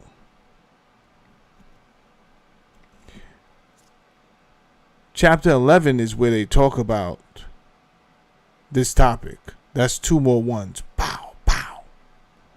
The first verse gives you everything you need to know about this here premise or topic of this chapter. That's 4 ones. 4 ones in numerology symbolizes solidarity, synchronization. Synchronization. That's what it represents. In order for you to really understand this here book, you would have to understand a number of other things.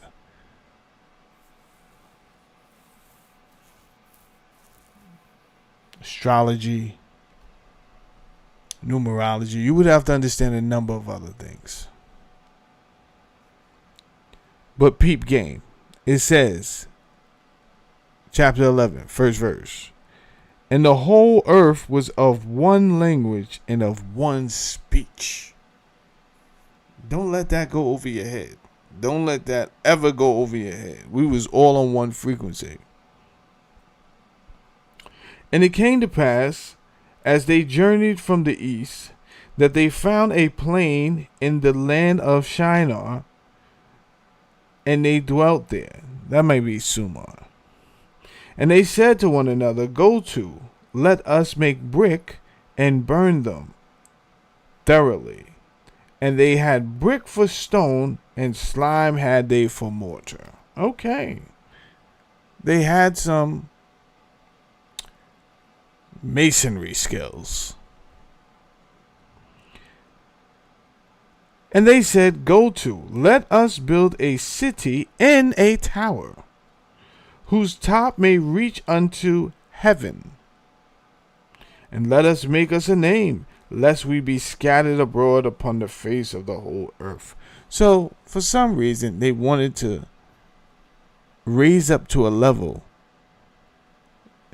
that would put them in a place that is considered one of the most elite places to have existed, right? We call it heaven.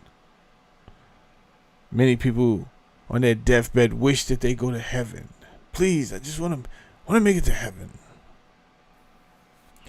I don't believe in heaven or hell. This is not about me. This is about the story and what I'm trying to show you.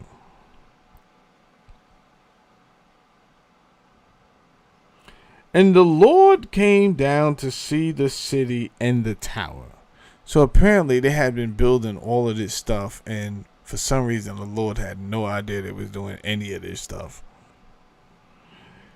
which the children of men builded. And the Lord said, Behold, the people is one. He's flabbergasted. What? What is going on? This is crazy. What are you building? He said, Behold, the people is one. And they have all one language. And this they have begun to do, and now nothing. You have to read this because they're running off the same playbook. Same playbook. And now nothing will be restrained from them, which they have imagined to do. We have the power. If you want to continue to hate white people because of the slavery system, right? And their ancestors involved, I understand the anger. I understand the hatred. I just want you to know it's set up. This is bigger than you would probably ever imagine. If you want to continue to hate black people because you don't like how they turned out after some hundreds of years of engineering them into becoming who we are now. Yeah, a lot of anger there, Jack. A lot of anger. Keep on fighting sabotage. People saying, yo, sabotage didn't exist. It don't exist. You can pull yourself up. I don't think you're educated. I don't think you know how deep the sabotage goes. It's not that simple. This manufactured tension between us is not coincidental. When that doesn't become enough, what these think tanks and these people, and wherever they are, they start to create other channels of dissension and tension amongst the people. And this is when we'll use our entertainers to disrespect women. Let's break up the household, right? Let's encourage more people to become homosexual. And if the people speak out against that, you know what we'll do? We'll call them haters now, right? We'll make it a crime to voice your opinion. You won't even be able to say, I disagree with homosexuality without losing your fucking job. And ending up in court, possibly. Right? So you just keep it to themselves.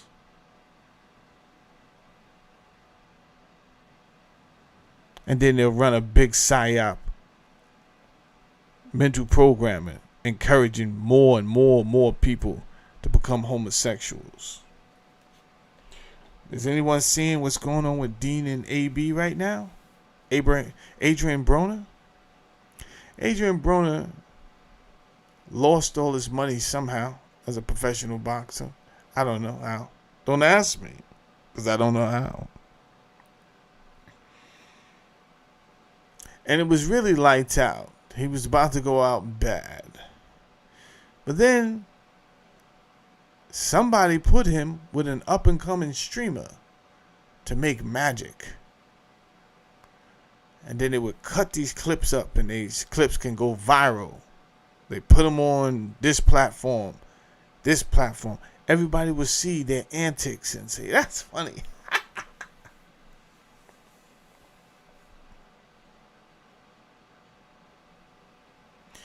Well,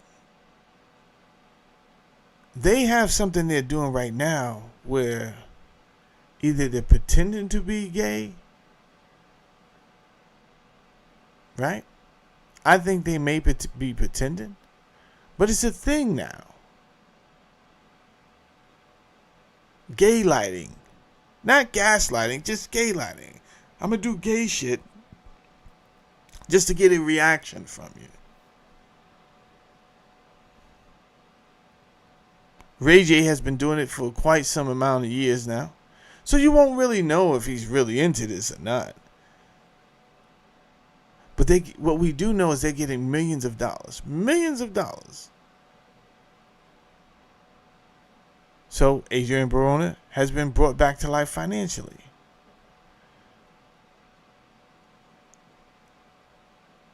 I don't think he was asked to kill anybody. But hey man, they really react to that gay bit that you guys do. Do more of that.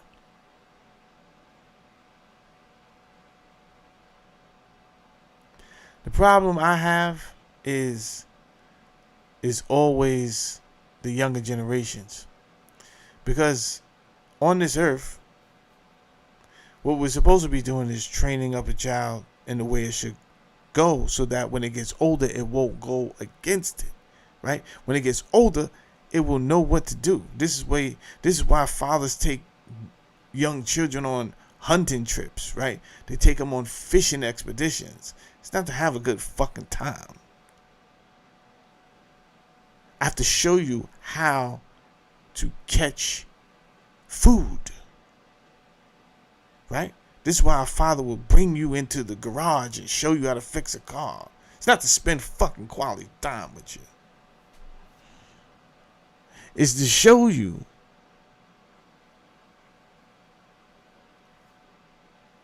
how to fix things, how to be useful. You're going to be somebody's husband one day. You may be the man of the house one day. Your mother may need you.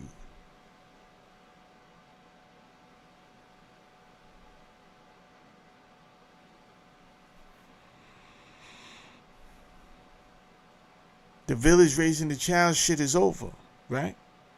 Can't do it online because it's always going to be somebody who's going to take the money from some type of dysfunctional factory.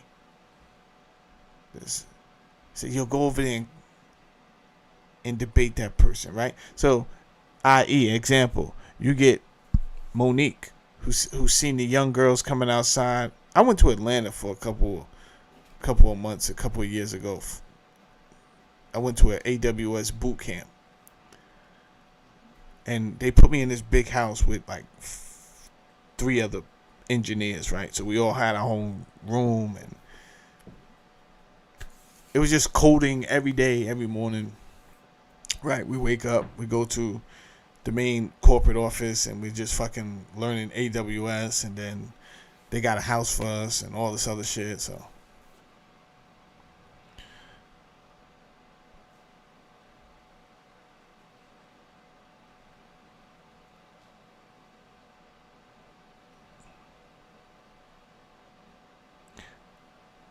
Somebody remind me where I was at. I totally lost. What was the last thing I was talking about? Trying to bring it back up. It was the reason I brought in AWS. I was talking about Adrian Broner, them acting gay on purpose just to get a reaction. And I brought in AWS. Why the fuck did I bring in AWS? I think it has something to do with me. Oh, Atlanta. That's where I was at. Atlanta. So while I was out there in Atlanta, I was seeing the wildest shit. The wildest shit. Atlanta was fucking wild. The eyelashes was coming out here like this was the fad, right? But I've been young before, so I know I was in fad. Like we had our own fads that we went through, right? Wearing the big clothing, but the boxes puffed up at the top, no shirt, big ass clothes. The girls' eyelashes was way out here. I said, that might be dangerous later. In a couple of months, they're going to tell everybody, all the girls' lashes are falling out. But they'll figure it out when their lashes fall out. Fuck it. Leave them be. I never said anything. Big-ass dookie braids, right? They was coming outside in pajamas and fucking hair bonnets. And then in Atlanta, I don't know if it's this fucking crazy-ass trend. They was putting these long-ass toenails on, and it was painting them. And shit was crazy. I was like, what the fuck is going on?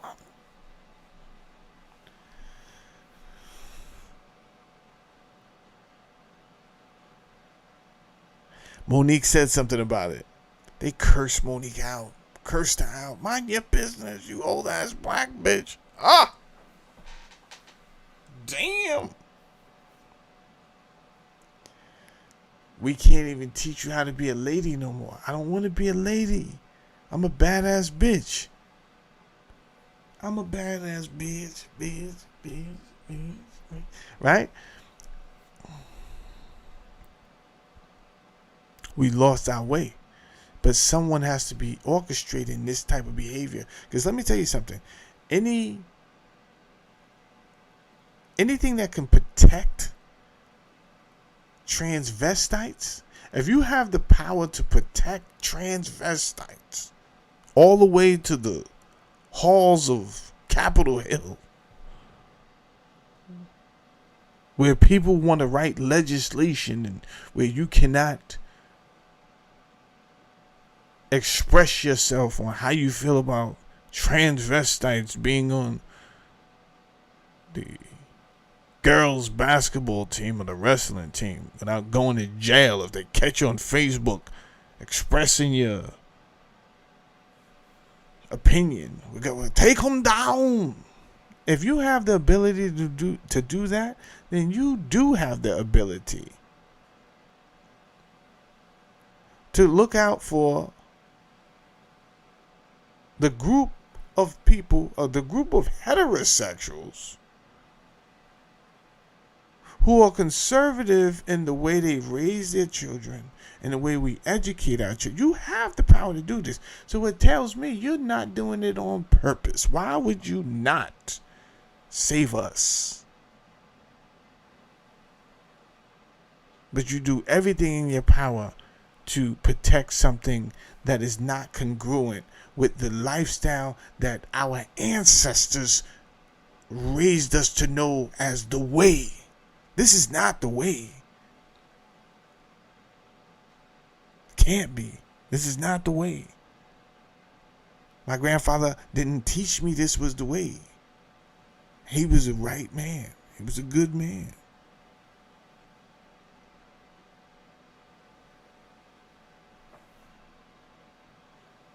You're doing it because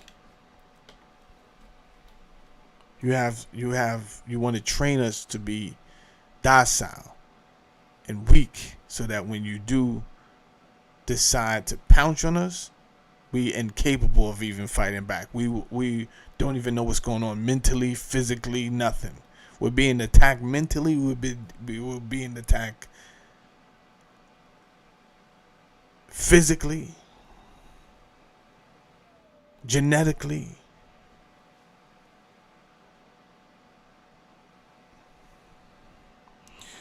Let me just close this out, because I want you to see what happened. So apparently the God was not omniscient, because he did not know all things. He did not know this city was being built. He was in total shock. He sounds alarmed. He says, "Behold, the people is one. They all have one language, and this they begin to do. And now nothing will be restrained from them, which they have done to do." Let me tell you what they did. They didn't set the people on fire. They didn't do any of that stuff. All they did was make it so that we wouldn't talk to each other, that we wouldn't work with each other. That's all they did. That was that simple. And that shit has worked from when they wrote it in this book, and this book is plagiarized. So who knows how long this tactic has been in play. It says, "Go to, let us go down." That's what it says here. That's what it says here. Go to, let us go down. Now, whoever you think us is, if you want to say, hey, it was the Holy Trinity, whatever. Whatever. It was not the Holy Trinity. It was a group called the Elohim.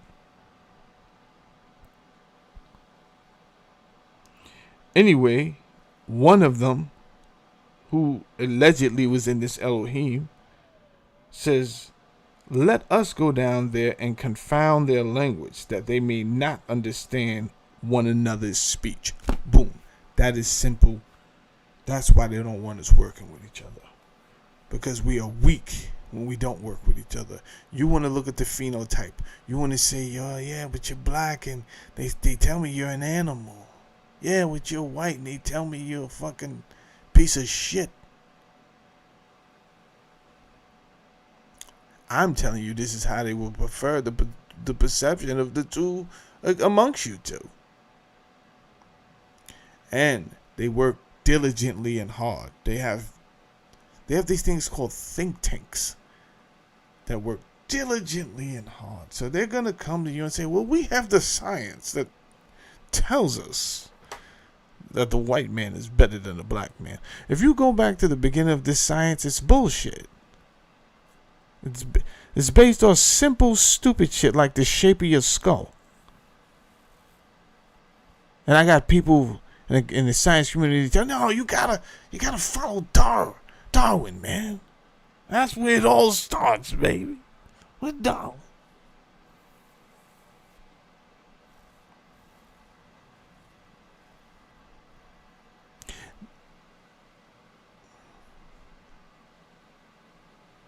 A lot of this rhetoric that we spew today was built on the foundation of very weak foundings that should not have been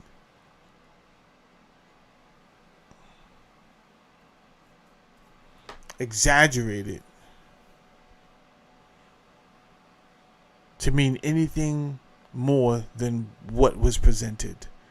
But to take the shape of someone's skull and say, well, this is a beautiful skull, so obviously we are more intelligent than these people. And everyone rally around and say, yeah, hell yeah, we're more intelligent than these people. You can hit the like button if you want. And from time to time, I will teach you this history, which is why my YouTube channel is called Society, Past, Present, and Future. From time to time, we will go over these topics, and then you will be enlightened. What you do with that enlightenment is your business. However, let me pre-warn you before you hit the fucking like button or the subscribe button. I don't believe in your God. Let's just start there, right? Because I don't want you to waste your time unsubscribing later on like I give a fuck. Well, I'm taking my subscription back. I didn't give a shit. How about those apples? We over here discussing history, unfiltered, what they hid from us. Because it's not all the time the academic institutions that give us the information, or the governments, and sometimes we find our information in different ways, baby. Because what we learned is these people like to lie. We'll give it to you. You can trust us, huh? Oh, wolf in the face. You can trust us. Look, I don't know. Now, let's get back to this story here with Andrew Tate, his brother getting arrested. Their close affiliation with the Trump family for some shit, and Barron Trump apparently was a mentee to fucking Andrew Tate. Andrew Tate's dumbass for thinking he was in the loop. It doesn't sound like he ever spoke to Trump. That's the funny thing. It sounds like he spoke to everybody except Trump.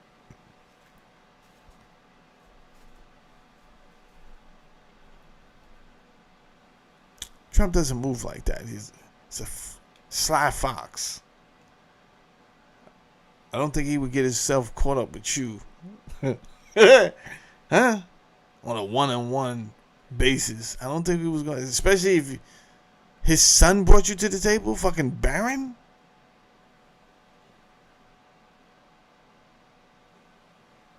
Barron is slightly on the spectrum. We all know this. When you're slightly on the spectrum, it's almost like a superpower, right? Because something is going on in there that actually mentally allows you to think. You could be thinking faster than everyone else. You could see patterns that people can't see. They said that Barron made like fucking 350 in 1 hour last year. They scrubbed it from the internet. You can't even find that story no more. I pray to God. Not your God, obviously. Pray to my God that Barron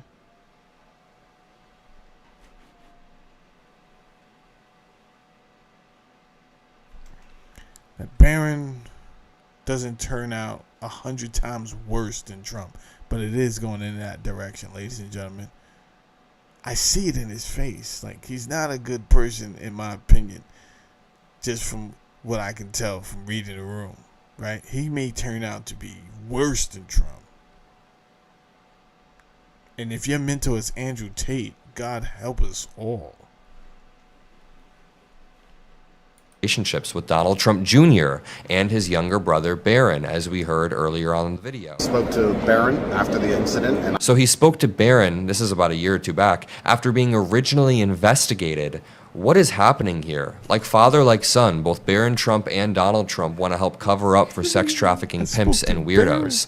After Trump's re-elections, some of Tate's supporters ascended into the new administration, like Richard Grenell. People were lobbying for Donald Trump to help him, and it looks like he did. I want to play for you this final video of Andrew Tate caught on video, Come on, bro. Why you got his convertible top open like that? That's crazy, Adam. Let's not do that, Adam. You wildin', bro. You didn't. Why is the cursor pointing? Come on, Adam. You're better than this, man. We don't have to. Adam, you a wild boy, bro. Saying some disgusting things, and this is likely going to get this YouTube video suppressed or demonetized. It doesn't matter. This is worth spreading. It's worth showing you. Listen to this. Am I a bad person? Because the more you didn't like it, the more I enjoyed it. I loved how much you hated it. Turned me on. Why am I like that? Why? Whilst we were having sex, he put his hand on my throat and strangled me until I lost consciousness. But he was still having sex with me when I kind of came back around again. I am one of the most dangerous men on this planet. Sometimes you... Jesus, man. This guy has to go. He's going. He's going.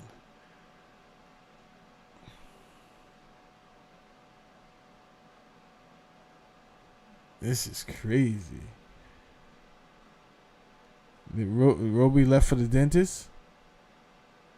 I think Roby left for the dentist.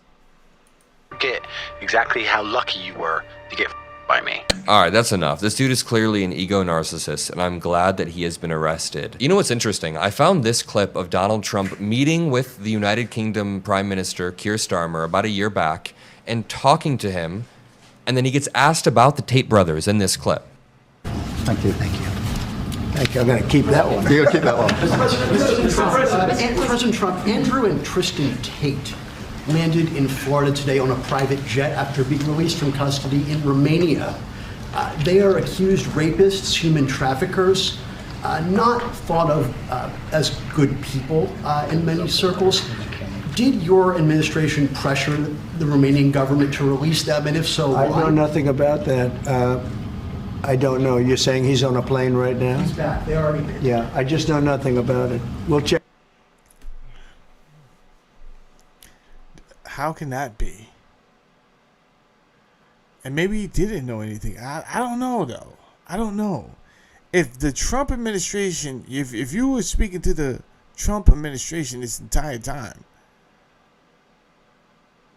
and your inside was Barron Trump, then that may mean that, because we all know Kash Patel is not going to do anything like that without notifying Donald Trump. We know that. We know Kash Patel he's not that type of FBI director. He's the most unorthodox FBI director I've ever seen in my life, or read about, for that matter. Unfucking orthodox. I mean, J. Edgar Hoover, even with his parading around in women's garments with Cardinal Spellman, wasn't this unorthodox in a professional manner, in a professional capacity as FBI director. So I have to assume Trump just may be putting us on that he didn't know.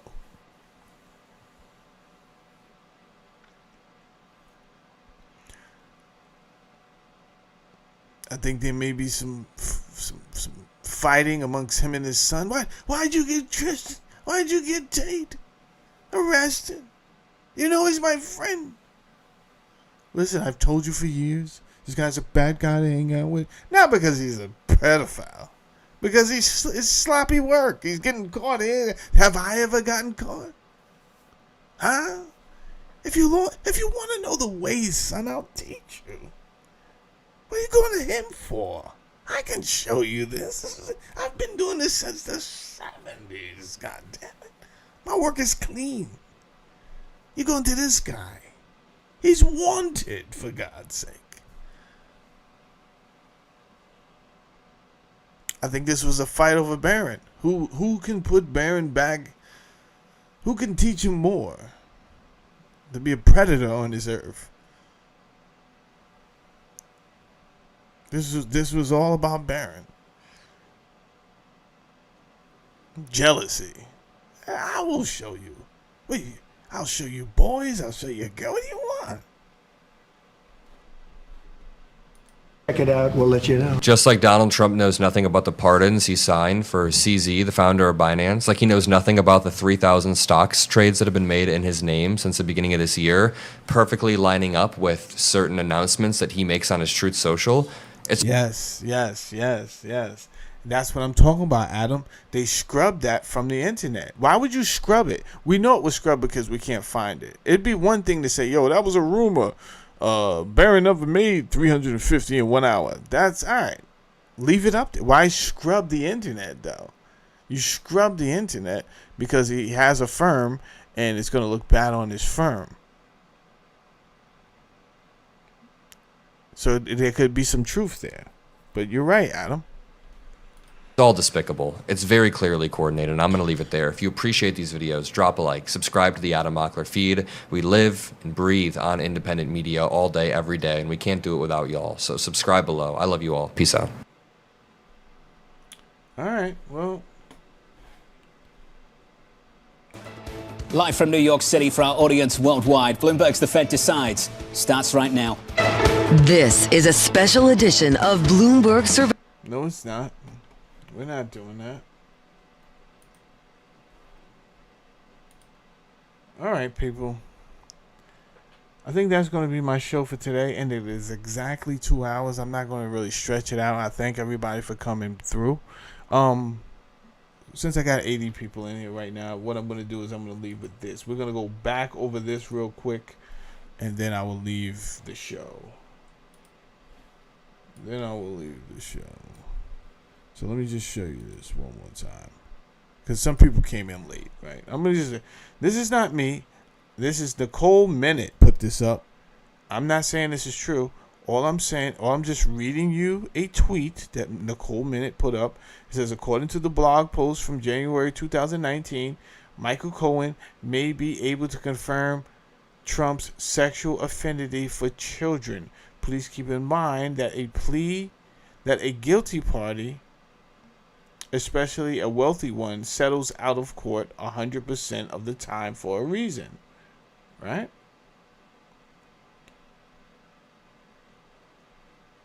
It says, in addition to Stephanie Clifford, whose name is Stormy Daniels, former Playboy model Karen McDougal, Cohen reportedly helped settle a number of rape cases involving Trump. WMR received a list from a reputable Republican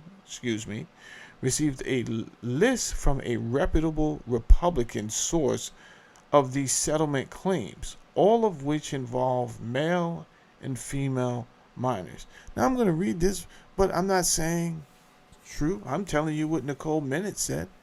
It could be true, it could be false, right? However, I wouldn't want my name associated with such filth, and I don't think your name is associated by accident with such filth. I don't think this is just some ruse to bring the party down. I don't think that's what's going on here. Right? So the first one is a boy named Michael, 10 years old. Some oral grape going on there, Mar-a-Lago, Palm Beach, Florida, 1992.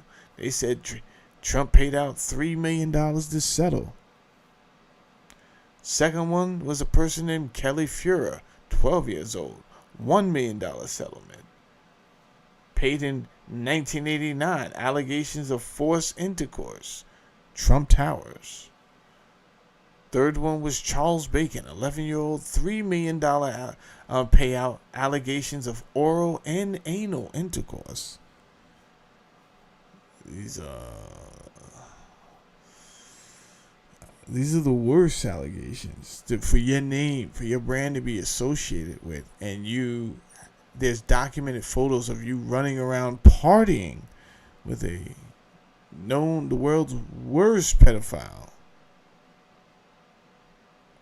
who allegedly is not dead at all, but somewhere running around the streets of Israel as we speak. Rebecca Conway, 13 years old, intercourse and oral sex. Trump Vineyard Estates, Charlottesville, VA. $5 million settlement, allegedly. Yeah, Mossad. He's not dead. Maria Oliveira, 12 years old. $16 million settlement allegations, forcible intercourse. And another boy, Kevin Nong, 11 years old, and grape. Now, we don't have to worry about saying the names of these children because it shouldn't be true. I shouldn't be getting in trouble for saying, if these are made up characters, I shouldn't be getting in trouble, should I? Unless someone wants to break their NDA, non-disclosure agreement, and I don't know why you would do that. I can't offer you $3 million, $1 million, $16 million to talk. I can't do that. Unless you spent all of your money already and now you're like, you know what? Fuck it. I don't got nothing else to lose.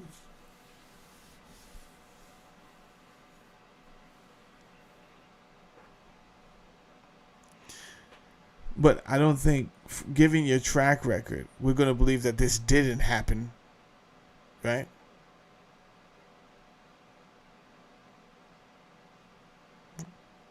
Your track record, it kind of lines up, right? I'm talking about things you said out your mouth. Phrases like, yo, just grab her in the pussy. It's crazy, right? Never mind the context. If this is first-hand advice, I don't really care the context. No, what I was saying was, there is no, what I was saying was after you, that's first-hand advice. Unless you're saying, somebody else told me. But that's not what was going on there. Right? I've had people tell me, well, that was a private conversation. What the fuck are you talking about? His advice, whether it was private or public, he said just grab it in the pussy. We have ways of doing things on this earth, and I can assure you, sir, that's not one of the ways that we do things here. So please stop arguing on his behalf of why he said what he said. Just shut up. Before we sick the alphabet boys on your fucking YouTube channel. You understand? Figure out who you are. They'll rumble into your fucking basement and everything they can find.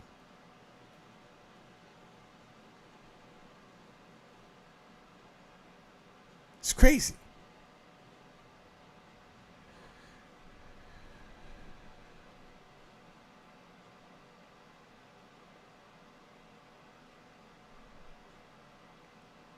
Oh, Bitter Biscuit said, you worried about a white kid, worried about a black kid carrying guns. No, bro, we have to worry about all the kids. So I can't worry about white kids? You sound crazy, Bitter Biscuits. You sound bitter.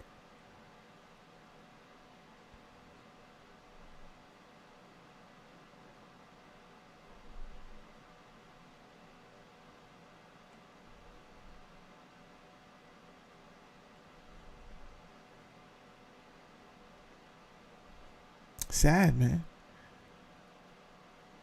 You gotta ask yourself, what's wrong with you coming over here with this type of hateful rhetoric? Yeah. This is Bitter Biscuits giving me advice on what I should worry about. Excuse me, respectfully. It's okay if I don't take your advice, Bitter Biscuits.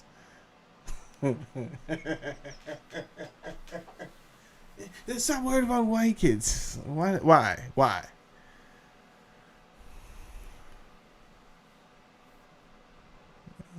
Is it still not a child? This is a child we're talking about, bro.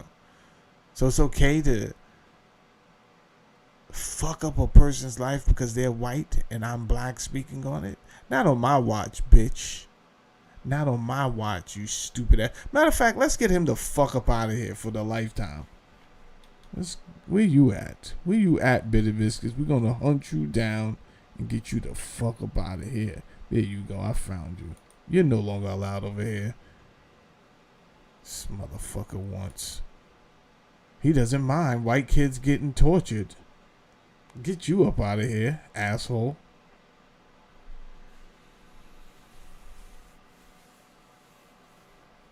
I'm talking about the heinous acts against children, and because we don't even know what race these kids are, right? He's assuming they're white. Hey, why don't you worry about that? What about something else? What about these white kids that's getting hurt? What is wrong with you people?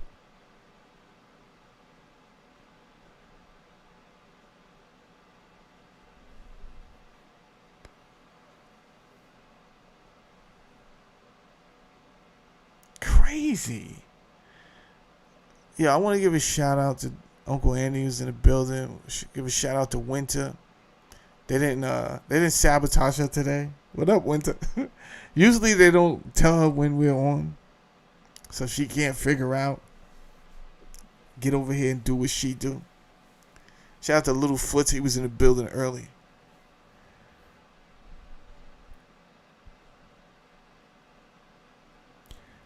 He must have came to the show late. I just read from the good book how they all want to separate it.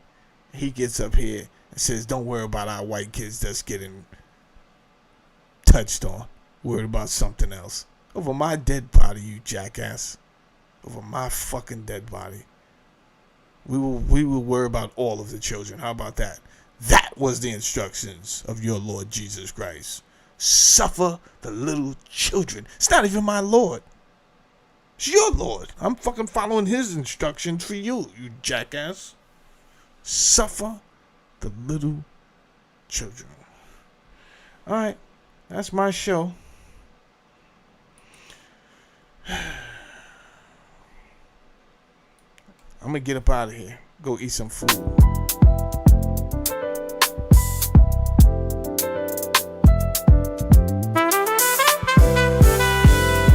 Hold up, stop. We got Dan. Got Dan in the house. He says I'm an idiot. Why, Dan? We stopped the show for you. We want to know, why am I an idiot?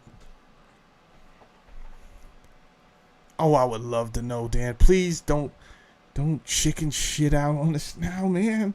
We're so close to the end of the show. We just need to know, why do you think I'm an idiot? Only thing I did was stand up for children during this episode, and I quoted a good book. Why in the hell would I be an idiot? Come on, Dan. Let's give Dan some time to please type it out. He's not a typist. We know that. He never learned that. It took him fucking half the show to figure out how to type in this, guys.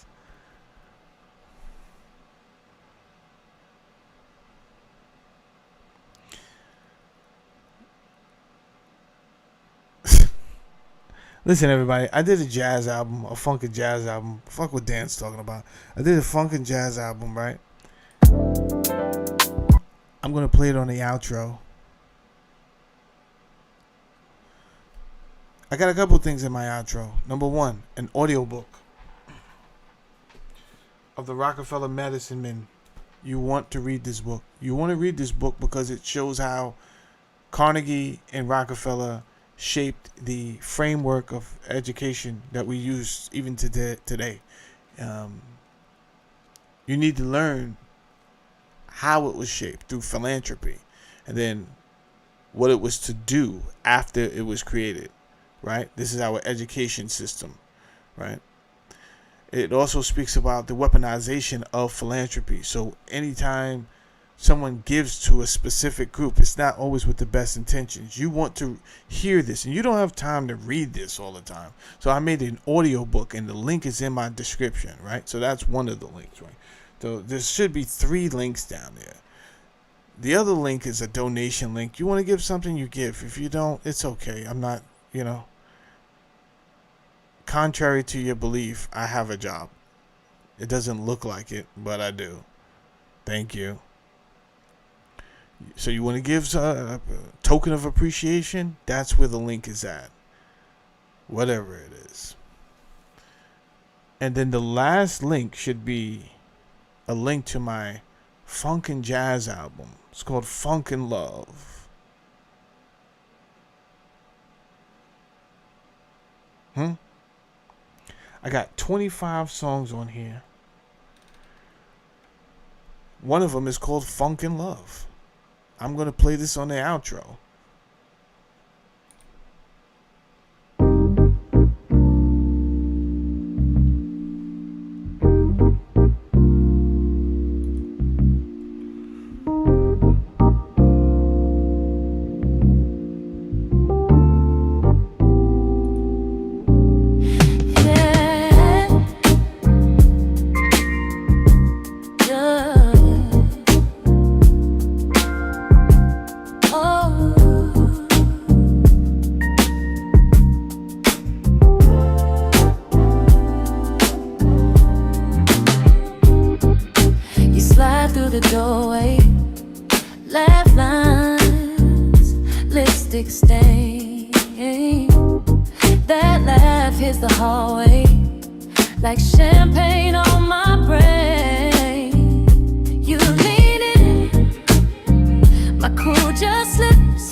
I was just thinking about all the. It seems like all the occupations that are somehow subsidized by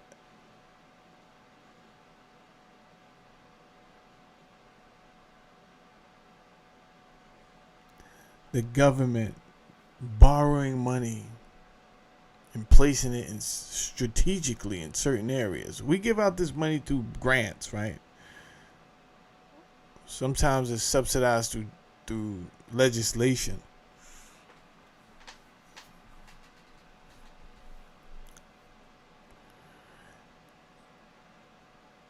I'm one who do appreciate the work of the police officer because I have another job to do. So if my town decides to hire some people who are supposed to be looking out for criminals, and I appreciate that. I'm supposed to. It's when that particular, when the corruption of that government or these certain people within that department of policing becomes evident, right? It's corrupted, but there's nobody to go in and say, yo, handle these people because they're doing something correct. And then everyone turns a blind eye and was like, yo, what corruption are you talking about? We don't see any corruption. All right, now this just got dark. Now it got sinister.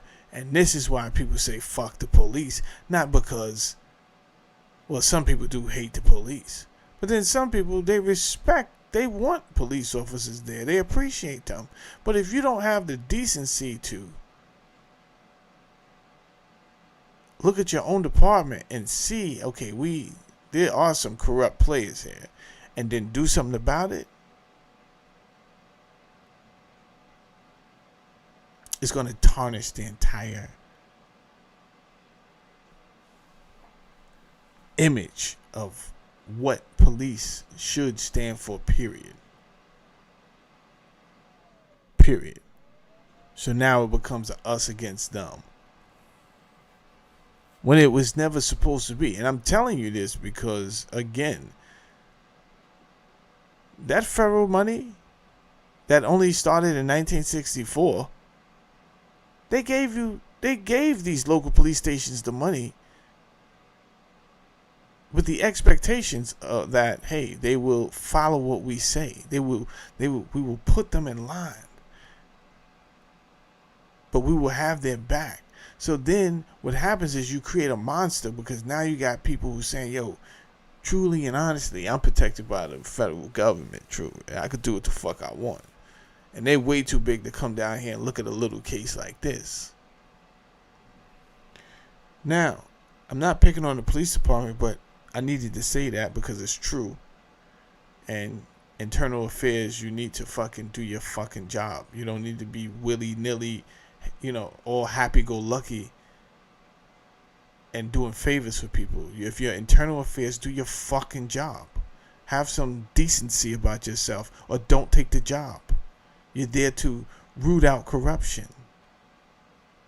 Jackass, do your fucking job. And police officers, do your job. You have to remind me how dangerous the job is. You took the job because it promised to pay you a certain amount of money, right? It's just no difference from being a sheriff back in the days. Hey, you pick up the star, bitch, do your job. Do your job. Don't keep telling me how dangerous it is, because you could be a farmer. You could put down the star, the badge, and be a fucking farmer, bro. You could go do something else. Do your job, and if you do it good, I will support you. However, this type of corruption has actually bled into different sectors of industry. And the pattern is all of these sectors I'm talking about are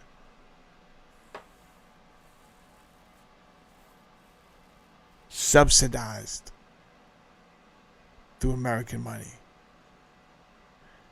Now, the health industry. Let's talk about it. When did we get to the point where your doctors don't want to listen to you? I have a doctor who's adamant, and I'm gonna change my doctor, but not yet. First, we're gonna give it to her good, because not only does she not want to listen to a word I say, she's very concerned about medication.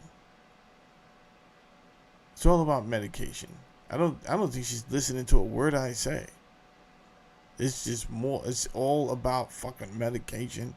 This is the same lady that says, well, you're not diabetic, but hopefully, you'll get there. And I think she hurt herself. So she tried to switch it up, and she said, well, the reason I'm saying that is because once you're diabetic and the numbers are there, we can get you on Ozempic. Wow. Wow.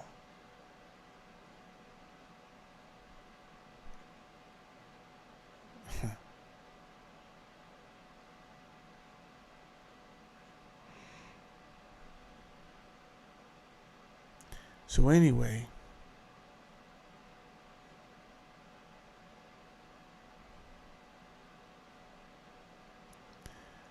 I needed her to tell the truth about something, not a lie. I didn't need her to do me a favor.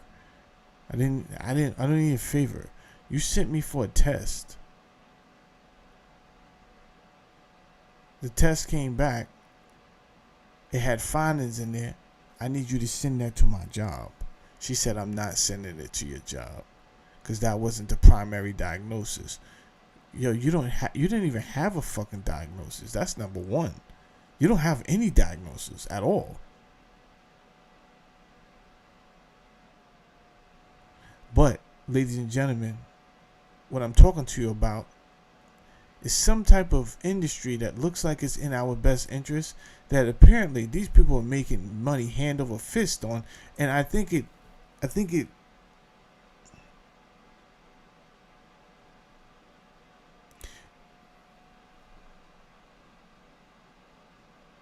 affects these people making rational and good decisions, like from a human point of perspective, right? A human perspective. I think at some point they just see the money.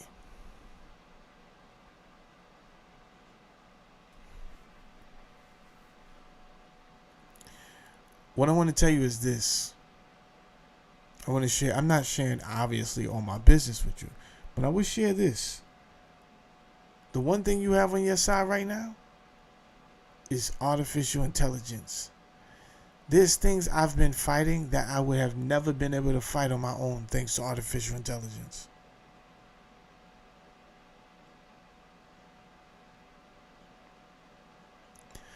So, the other day, I asked her to do something. She said she wasn't going to do it. This is because, respectfully, I had to put the front end lady in her place. Lady, if you was a doctor or a nurse, you wouldn't be working at the front end signing people in. Right? So, respectfully, I don't know. Like, let's just turn it down a bit. You work in a healthcare facility. It doesn't, there's limits, there's levels to this lady. I had to put her in her place. I think she was friends with the doctor. So the doctor decided she's going to do something unethical. Bad fucking move. Bad move.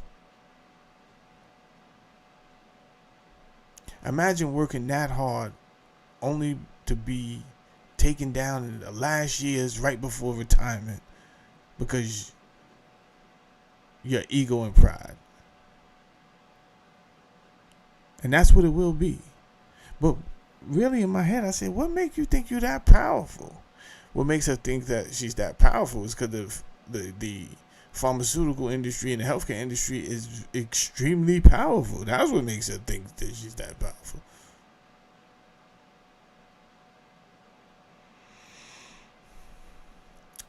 However, I want you to remember this acronym. It's called SWOT. SWOT. What SWOT stands for is strengths, weaknesses, opportunities and threats. As a project manager, I'm trained to look at things like that. I have to look at things like that. But that's the way of the world.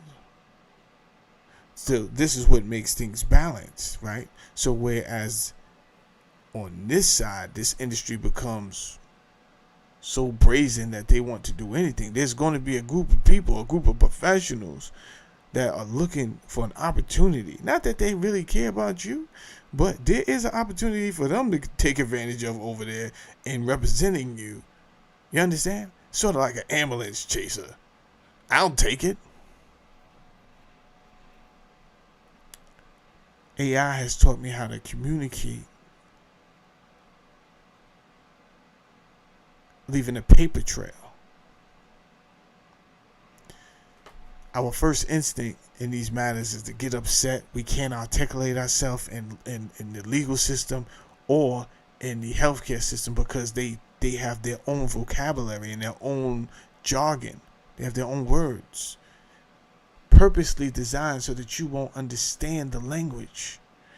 Use AI for the good while we still can. You understand? I've been taking these suckers down left and right using AI. I ain't gonna hold you.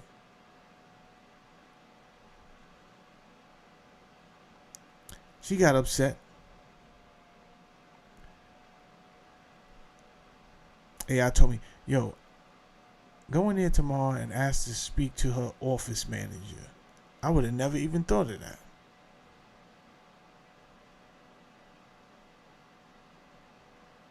So I did. Her office manager said, well, let me get her side of the story first and do what you got to do. You know why? Because in my head, I'm saying, I'm only going through the steps. I know she's not going to do what she's supposed to do because she's arrogant and she's being led by her ego. So what she did was she responded to me in a message letting me know you are correct. She never did what I asked her to do. She never reached out to my job. She just said, you correct. There's some findings there, but blah, blah, blah. She got me going to all these other therapists. For me, I think she's trying to make money. This is not even, she never gave me a diagnosis. I play a game. This is the game you want to play? You're playing a dangerous game.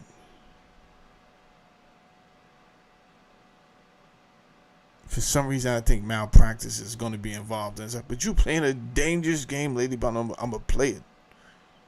You understand? She sent me to a physical therapist. I go. Doctor looking at me like, yo, why you here? I'm like, I don't know, but we're going to figure it out. He's like, all right, let's just try to see. This is what he said right after asking me why am I here. He's like, hey, let's try to pencil you in for like 2 sessions a week. 2 sessions a fucking week? For what? Why am I here? Who's getting paid? You guys are getting paid. Don't worry though. You think you're dealing with an idiot? I'm gonna go through with it.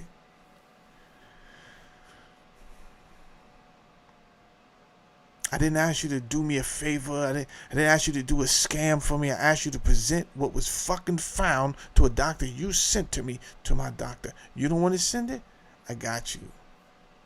I guarantee you, you're not going to like how this plays out.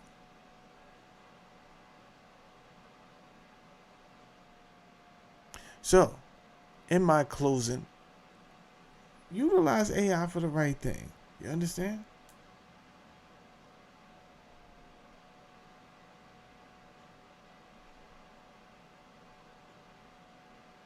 I can't tell you all my business, but I've been using AI for all type of different stuff, and it's been working.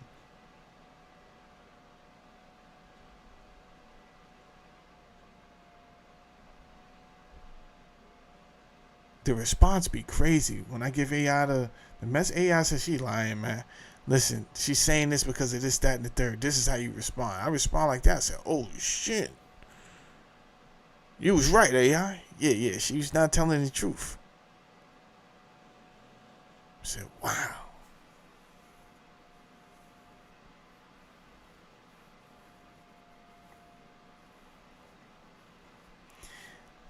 I guess the point I'm trying to make, it wasn't to pick on police officers or the health industry, because there's a lot of nurses that do support me too. Shout out to the nurses that support me and doctors. My point was, when industries that were there to service you no longer feel like they have to respect you, but they have so much power that you don't, it's almost like you don't matter. I'll have somebody else walking in here sick any moment, so I don't really need you. The world is full of sick people right now, thank God, right? In their head, that's what they say. We're good. We got millions of sick people I can rely on. So they lose appreciation for you. And this is going across several different sectors of business. This is why customer service is trash in a lot of areas, right? You go to a fast food spot, it's like they don't want to pay the people that work there because it's quote unquote fast food. Pay the people, man. Pay the people, man. You making money hand over fist. Maybe if you paid these people a little bit more, they would give a shit, and I wouldn't feel the brunt of it, because I don't feel respected. They just taking the job because, hey, I need a few dollars, but not enough to be doing all of that. So nobody respects anybody anymore in customer service. There's no workshops going on, apparently. No one cares.